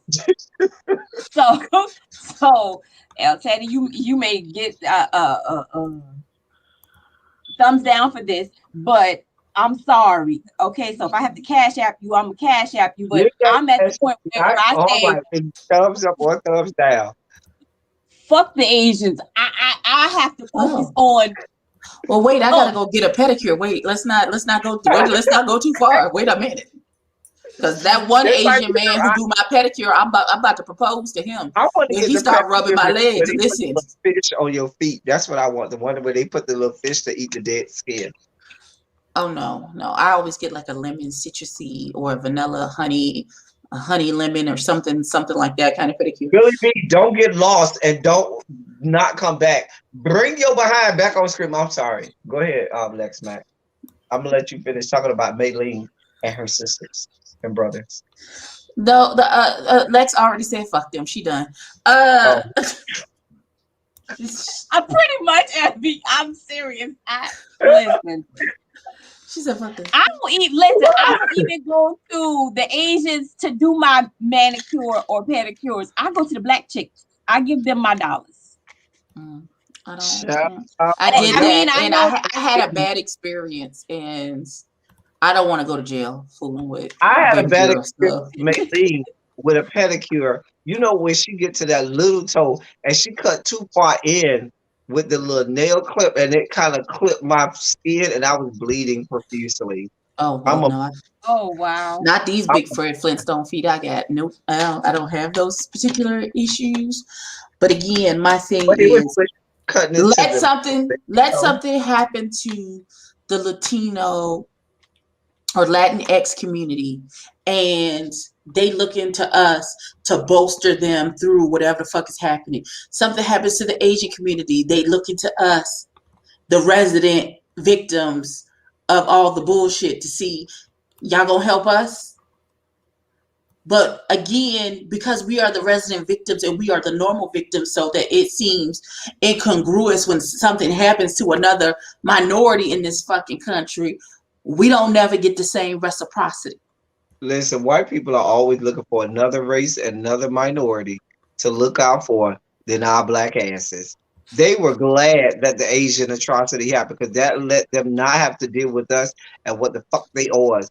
I keep saying, Biden administration, where is our issues? Because our people are the ones who got you there. So you would think that because we got you there, that we will be at the forefront and at the top of the issues that you address. But y'all ain't doing that shit. Y'all around here doing all kinds of other things. Y'all have already went and put on the floor bills and stuff to address Asian and the hate for Asians. Where's the energy for us? Where's the stop the black hate? Where's that campaign? John Lewis voting rights bill. Where is that? Where is this joint task force that you need to have about policing here in these yet to be United States of America? Where is that? Ain't none. But because we they resident whipping boy. They don't want to lose that. They're gonna tell y'all, oh, we have other pressing issues. Like y'all can't walk and chew gum at the same time. Like the United States government doesn't have thousands upon thousands of people working for it, and y'all can't figure this shit out and work it out all at the same time. Get your damn life. Really, B? Where are you, ma'am? I'm right here. I'm listening. Oh, okay. I really be, and I'm saying this in all sincerity. I really do want to hear what you have to say because I'm not going to accept. We here in the Black intelligentsia always welcome voices of dissent or contrasting opinions. and I would be negligent. The I teach argumentative writing. You cannot have argumentative writing without having the other side spoken about and proven just as hard and vehemently as the supporting side. Jeez. El Teddy, really be sad. F us because she's Martin and we're Malcolm. No, don't do that. No, y'all not Malcolm. Y'all Farrakhan. Oh wow, not Farrakhan. I can't even be Stokely. You Farrakhan. No. Can't I be? What's the man? He went to live in Paris. The black gay Farrakhan. man. No, this name James is not. Baldwin? I can't be James Baldwin. Y'all are Farrakhan. We are not Farrakhan. Don't do that. Martin about where you are. How we Farrakhan? Huh? Say that again, Elton. I need you to talk to us about your opinion that you said I'm not going. I'm good. I'm good. That's not fair. That's not fair. What's not fair? Because it's not about me, but for example, but my point is there's a conversation, and there may be I'm members having of the the church conversation. I'm okay with the conversation. in the replay, or people watching the replay who may have your exact same opinion that want to have that validated and say, I'm not the only one who feels this way. But I don't know what else you want me to say. I've already said it. I've said how I feel. She is saying that she's not going to be pessimistic. She can't live in that world where there is no hope about things getting better in this situation. Now, what that's going to take for it to get better? Listen, I can't anymore. That's driving me crazy. What's going to happen? What should our current administration, in your estimation, be doing about this? And when I say administration, the Biden administration, really what should they be doing in this situation? We don't went 3 different directions now. So what should they be doing? I got you. I'm gonna bring you back together. Okay. Of policing in America and all that we have going on in the long grocery list of problems that we have with policing in America. What would you like, I should say, for the current administration to be doing, or what should they be doing in order to fix or rectify this situation? I think that there absolutely needs to be a good faith effort in the area of reform. I'm not necessarily a fan of task force because I think task force are real pretty words and sound good and look good on paper, but at the end of the day, a lot of shit don't normally get done.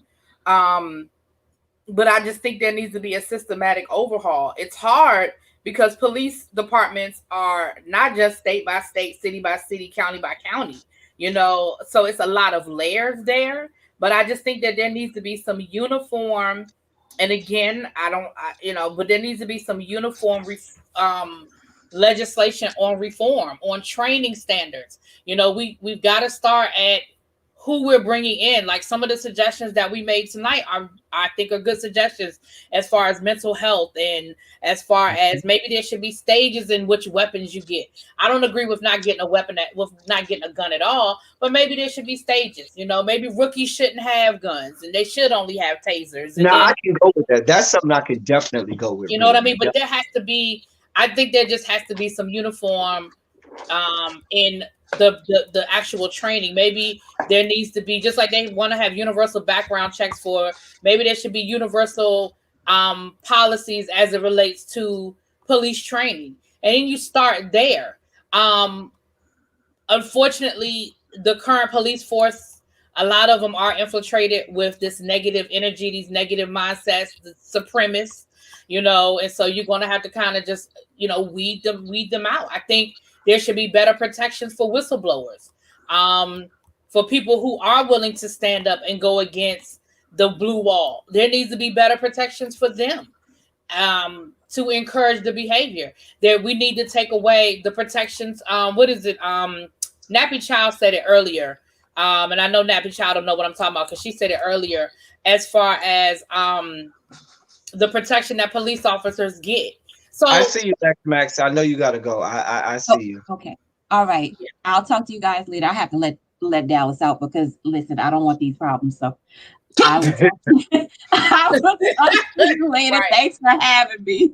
Thank All you. right. I appreciate it. But yeah, so that's the kind of stuff that that's where I am with a lot of it. You know what? You said something so great and profound when you talked about, maybe not having progressive states for who can and cannot have um guns. Because I would be in agreement with, okay, maybe as a rookie, maybe you have to get to a certain amount of time or experience before you can get to the point where you have a loaded gun, so that we know, trust, and believe that you're going to do the right thing. And that may be monitored by how many times did you discharge this taser? And when you did discharge this was not Taylor, taser, was it warranted?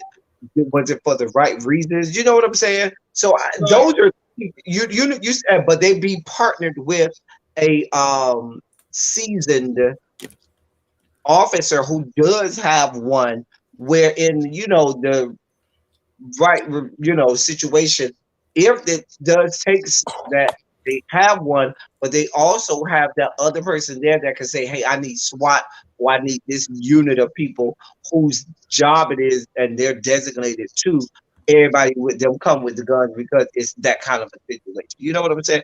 So and I'm so glad that you said that, really, because these are things that you know we here on our level can talk about and think about.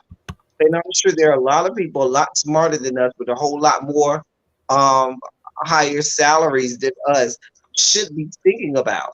You know what I'm saying? Abby, I'm sorry, go ahead. Listen, I just What is the Biden administration? What should they be doing? praying, talking to the Lord, letting Him guide them. Like, I don't even know at this juncture what they should or should not be doing. That is above my actual pay grade. Um, Far be it from me. Listen, I don't know how do you reform people's hearts and minds, because that's where the issue lies. You know what I'm saying? How do you reform people's humanity? And the reality is, you might not be able to reform people's humanity, but you can put mechanisms in place to make sure that they are not in charge of policing people. You understand what I'm saying? Like, you can't stop somebody from being a racist, but what you can do is put mechanisms in place to try to eliminate as many of them as possible from being in a position of power. And that, to me, maybe they should be they should have breaks, they like enforced breaks from, like, 2 years on, 2 years off, something, 2 years, 6 months off, something to give them, or be like on a mental where they're break. not on the road. I mean, where they're not out in the field. Like rotate them in and out of certain positions. Yeah, I agree. Yeah, to keep up with their mental. Yeah, I agree. A couple of things that I need to put in place is, you tell, first of all, the police force in any respective city, because the federal government gives money to municipalities to help supplement, things that are done in the police force. You tell them, period, point blank, the first time we hear of an atrocity, you're cut off for 3 years from federal funding. You're cut off. Let's put some teeth behind it. And then what's going to happen is, that's when you start to get the trickle down, where the mayor and the people involved are going to say, hey, police chief, I put your stinking ass the fuck here. And you got the inmates running the asylum where they doing all this kind of stuff. Nah, matter of fact, we got to cut salaries. And I know, I agree. and people don't like to hear that, because we've gotten to the point where we feel like, oh, well, that's not an option. Cutting police salaries, that's not an option. Cutting numbers. But the reality is that we keep saying that's not an option. That's not an option. You keep giving the inmates the power to run the asylum because they keep believing, well, they ain't gonna cut us. They ain't gonna stop giving us Right. money. Right. They so you gotta start to put some teeth behind it. I absolutely wholeheartedly think that idea that you have really be about, levels to when you get the gun is a good one, and have them partnered with a seasoned veteran officer who does have one. I also think that there should be a team like, SWAT or whatnot, who do have the guns or the rifles or whatever. So if there is a situation that calls for that, that team is already in place.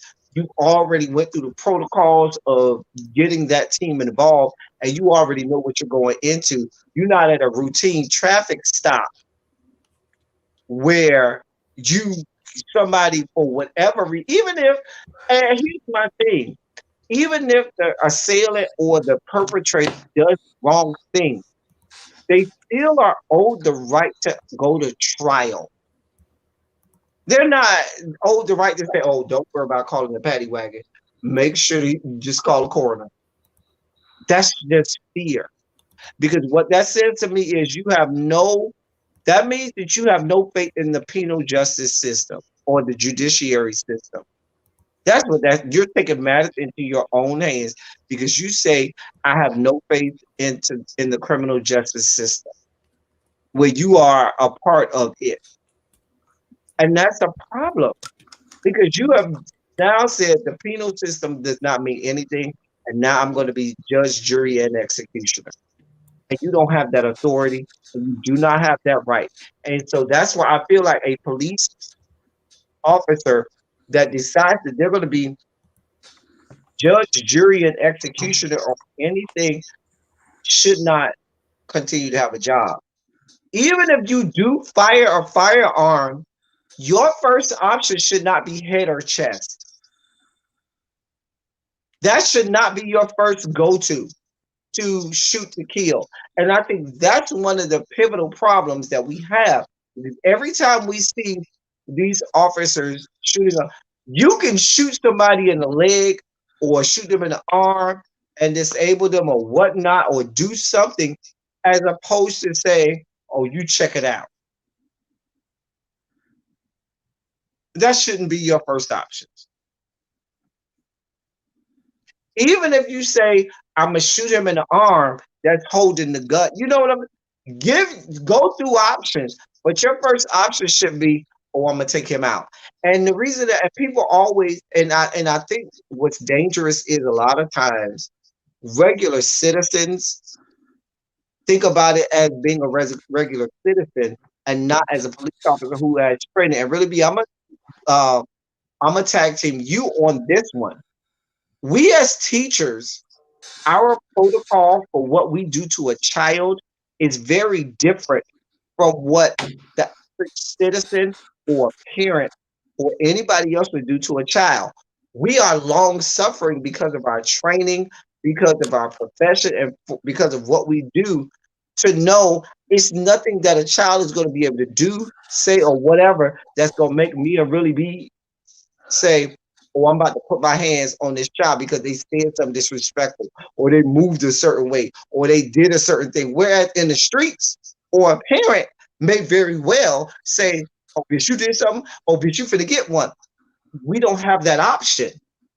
And that comes from our profession, the training, and so forth, where we know unless this child is being, a danger to our life, and even in those cases, our training is to restrain them and stop them from doing whatever physical harm they're doing to us. It's not, our training is not to harm that person. It's simply to stop them from doing whatever it is they're doing. And I would liken that to police. If you are doing the work of policing correctly, your aim, I don't care what they're doing, should be to first stop them from doing that thing, even if you feel like they're a threat to you. I understand that, but them being a threat to you doesn't mean, okay, it's time for you to take their life. Your training should be, I need to stop the threat, not take their life. I'm just saying. Am I wrong in this? Really? I'm talking about the part where I talked about what we as teachers come in. No, but I'll take that same example that you're using and I will apply it to what I'm thinking, my mindset. What I can and can't do as a teacher is different from what I could and couldn't do when I first started teaching.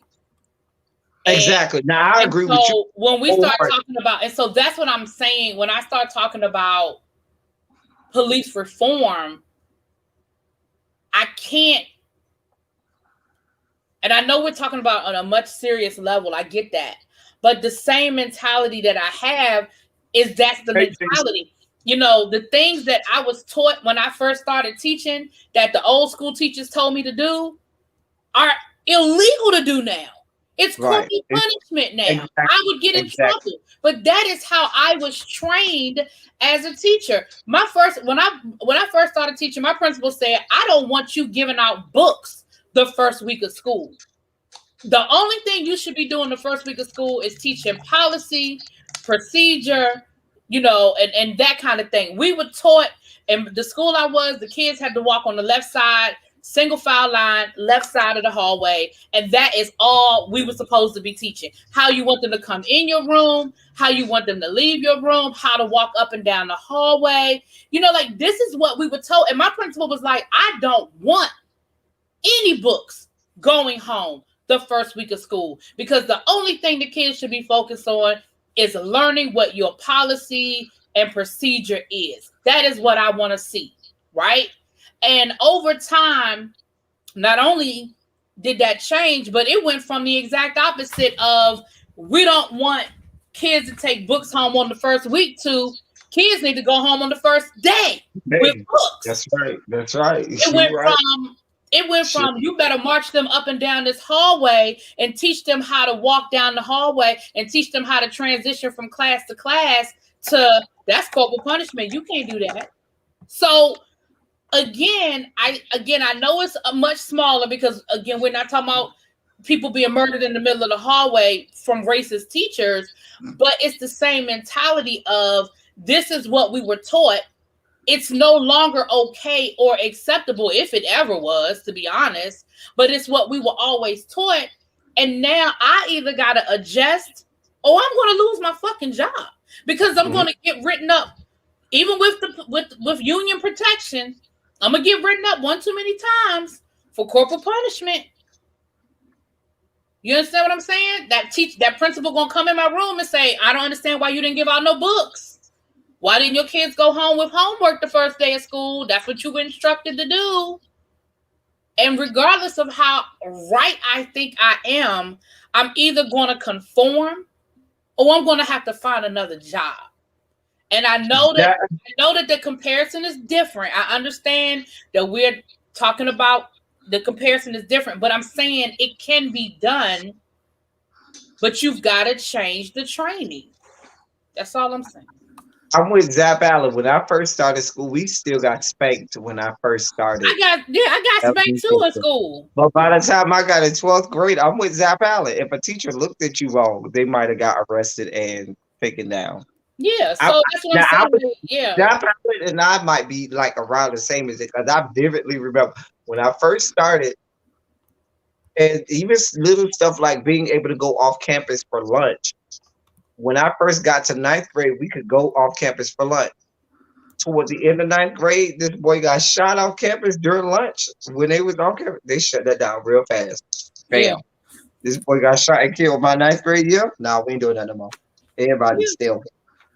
Yeah, I mean, so I just think that, so that's why going back to what I was saying before, I can't live in a world where we can't make change because I don't know what you do with that. The sad part is you do live in that world where people, not that you won't make change, but where people don't want to. I'm not saying that they can't. Well, nobody wants to. I didn't want to. I didn't like the new rules. I didn't like certain things that I had to conform to as an educator because I liked the way I was doing shit and it worked. But I had to figure out a different way. That's where a different way. I had to get the hell out the classroom. Those were my options. And that's where we get to when I asked the question about the Biden administration's and people in the places and powers that be, they have to change their thinking. Because trust me, your principles, plural, change because they were told by the people above them, oh no, we're not doing that no more. And that's the problem. People in positions of power don't want to change anything about how the police force is ran. And that's just how, and so it has to start systematically from the top down. That's why I keep looking at the highest levels of government, because police is a part of government. If y'all ain't trying to make the changes, it's never going to happen. I agree, but I also feel like we can't put all of this on Biden because it is a state by state situation. So now we have to look at our local elections. We're back to enforcing and Oh yeah, well, it's absolutely. important to be active on Biden the can help local level. Biden can help the situation because these police forces do receive federal dollars. Oh no! I'm not saying he can't. But what I'm saying is he can't be the be all end all. Oh yeah, no, absolutely, to local elections, and who are we voting for our mayor? Because we're going to hold the mayor accountable to because say if we take money out of if the feds take money out of police, and that means that the local politicians then have to raise taxes or figure out a way to make it happen, then what ends up happening is the citizenry say, wait a minute, I can't afford to pay all of this anymore. Right. Let me get these people out of these offices because I'm not here for this. And so that I certainly think, I don't think that Biden can do it all, but he can start the ball rolling. Yeah. And if you we have to take away this job security for a lot of these politicians who feel like no matter what I do, they're not going to vote me out. And so I can smile and I can come around once every 4 years or once every 2 years, and I can say all the right stuff and go on about my business because they're never going to vote me out. The Mitch McConnells of the world, we've got to take away that comfort. Yeah, I know people want term limits, but term limits aren't the answer either, because then that just means that they're going to fuck up until they at the end of the term limit. Exactly. So we have to take away the threat of job security is what we have to do. I think that means that if you say, okay, if you're a senator, you get, I'm going to just throw out a random number, 4 term limits. You can only serve a maximum of 24 years. Okay. That means that for those 24 years, you still they're going to be balls to the wall and just do whatever that, you know what I'm saying? Right. With reckless abandon. If Mitch McConnell had a realistic fear that he was going to get voted out, he would have done some things differently. The reality is he never realistically feared for his job. And for the few people that came close, the Lindsey Grahams that came close, at the end of the day, he might have come close, but he knew at the end he wasn't really going to lose his job. Now that's why. Now, if you want to know the truth of the matter, that's why these mugs are running across now with this voter suppression bills all over the place, because they are afraid, because they did see districts turn red or turn blue or turn purple, because people did lose jobs, and most importantly, the presidency. And so now we do, and I think people need to understand that that's the long-term effect of this, is that people who before weren't necessarily worried about their jobs, they're running scared. They're absolutely running scared. You don't think that the governor of Georgia is scared to death that Stacey Abrams is breathing down his neck? Shit. And so now they're afraid that they may not have this privilege that they have. Now they're afraid that laws are going to be changed and enacted that remove their privilege. Absolutely.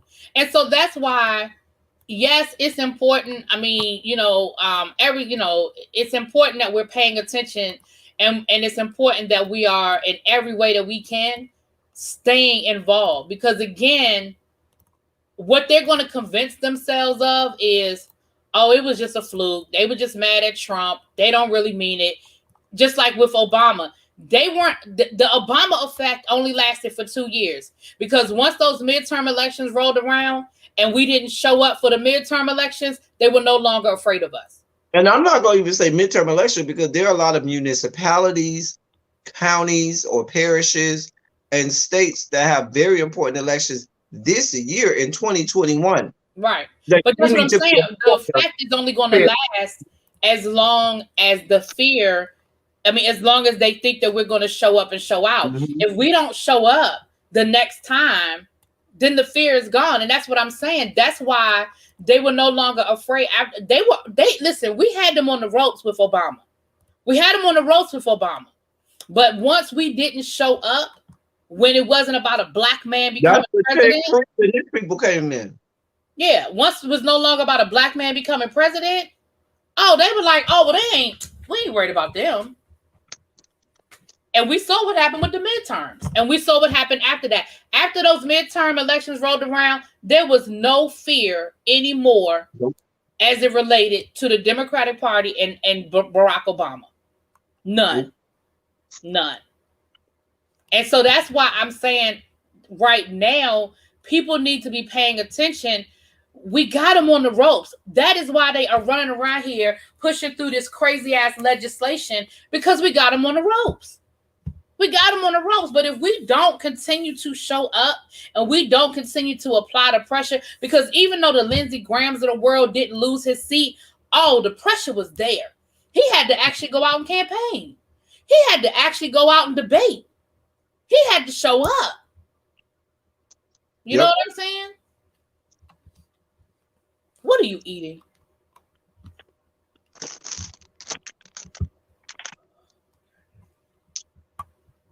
You're judging. I'm not judging. I didn't say a word. I just asked what you were eating. Anyway. I've learned a long time ago that it does me no good to judge, because but let me just say this. You got a bag of snacks behind that, so it doesn't matter. Everything that you said. But I am still judging that cookie concoction. I'm still judging that. And I will continue forever to judge you putting them 2 damn cookies and that goddamn cake icing in between them 2 cookies. Girl, that's nothing but a ghetto Oreo. Calm down. I know exactly what it is, but I will always judge that one. Moving on. I will always judge you for that. It is always the adjudication for me. As long as I am fat, I will judge you for that. I hate you.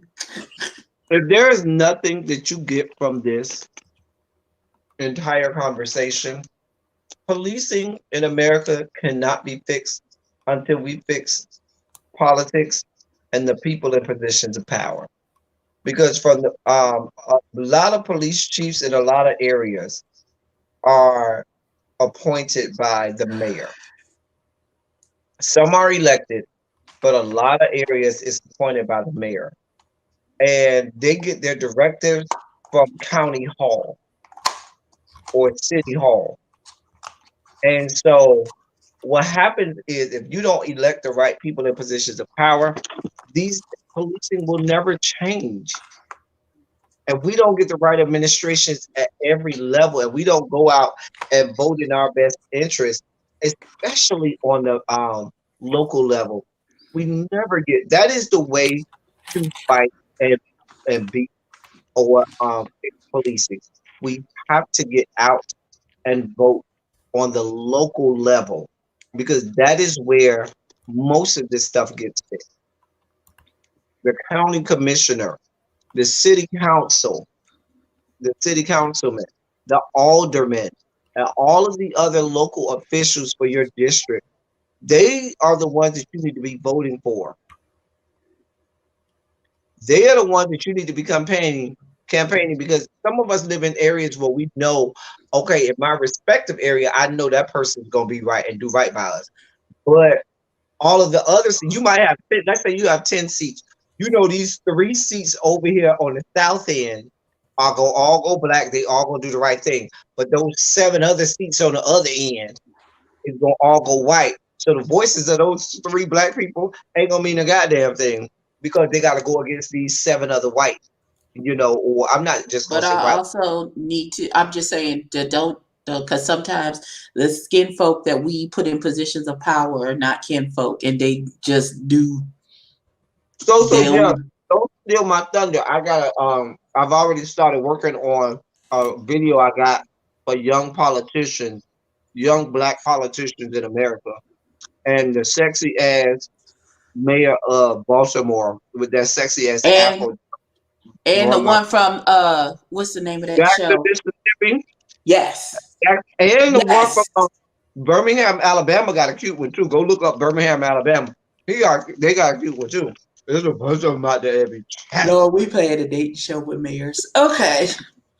Anyway, I thank you all. Let me thank those who are not here. Let me thank Brother Jake for coming through, Jake Wilson. Let me thank Lex Mack, Get You Girl, for coming through and offer their commentary, opinion, and so forth to this. Let As me thank you, always. Really be at Evie for coming through as always. I always love it and my graciousness for you all's support in all that I do. In the chat, let's put some shadows in the chat before we get out. Thank you all in the chat. Thank you. I know Belize sent me a cash app. Thank you so much, Thank you, Belize. Belize. Go ahead, Thank you all. Belize. Oh, can I say thank Thank you? Can I thank Belize too? Mhm. Because Belize, you logged. I had already ended my live, so thank you, Belize, for the super chat the other day. So she sent me a super chat, and I hadn't seen her to thank her. So thank you for that, Belize. Thank you all. There's 27 people Ooh, in the chat. What I see, and I out do. of nowhere. But thank you all for being vocal, present, and active. Thank you for doing what you do. Y'all know I love y'all. I love on y'all, and y'all are so kind and gracious to me in each and every live and each and every area that you all can interact with me, and I am gracious and appreciative. Share the video, share the conversation, go to the comment section and comment if you need to. I don't ask a lot. I don't ask people to subscribe. I don't ask people to do nothing. But I do ask you for this video specifically, share it out. Let's engage, let's comment, and let's be active because this is very important to us as Black people. There is a genocide happening in this country that we are just looking past because we are so enamored with every other thing going on until it's our turn. And it's And always our turn. let's stop it before it becomes our turn. But that so often happens. You don't even care. You ain't thinking about it. Oh, well, that's the problem until it's your turn. And the thing is, you want to stop it before it becomes your turn. You know what I'm saying? So let's work on that and let's be vocal and vigilant within our community. Thank you all so much for the conversation. Thank you all for engaging us. I apologize for not greeting everybody who came in. I apologize for not always engaging in the chat because y'all had your own conversation going on there. And I thank you all for engaging in that conversation. And I'll do better about that next time. Until next time, that's all I got for y'all. Y'all want to say anything, everybody, before we go? Goodbye. I'm sleepy. Y'all join me tomorrow. Y'all know what time, what place. That's it. That's all I got. Really, I mean, same over here. You know, we'll be having our tribe meeting tomorrow around 6:30 ish. Come on, Ish. If you're not subscribed, please go on and subscribe to the Really Big TV channel, honey. What? and I'm there. What? Anyway. What? Shop Avon. And shop Avon. Yes, my link. Yes, I don't know where my link is, but go to one of her videos. It'll be there. go to one of my videos. It's there. Anyway, thank y'all for coming. Y'all drive safely. I'm out. Stay Black.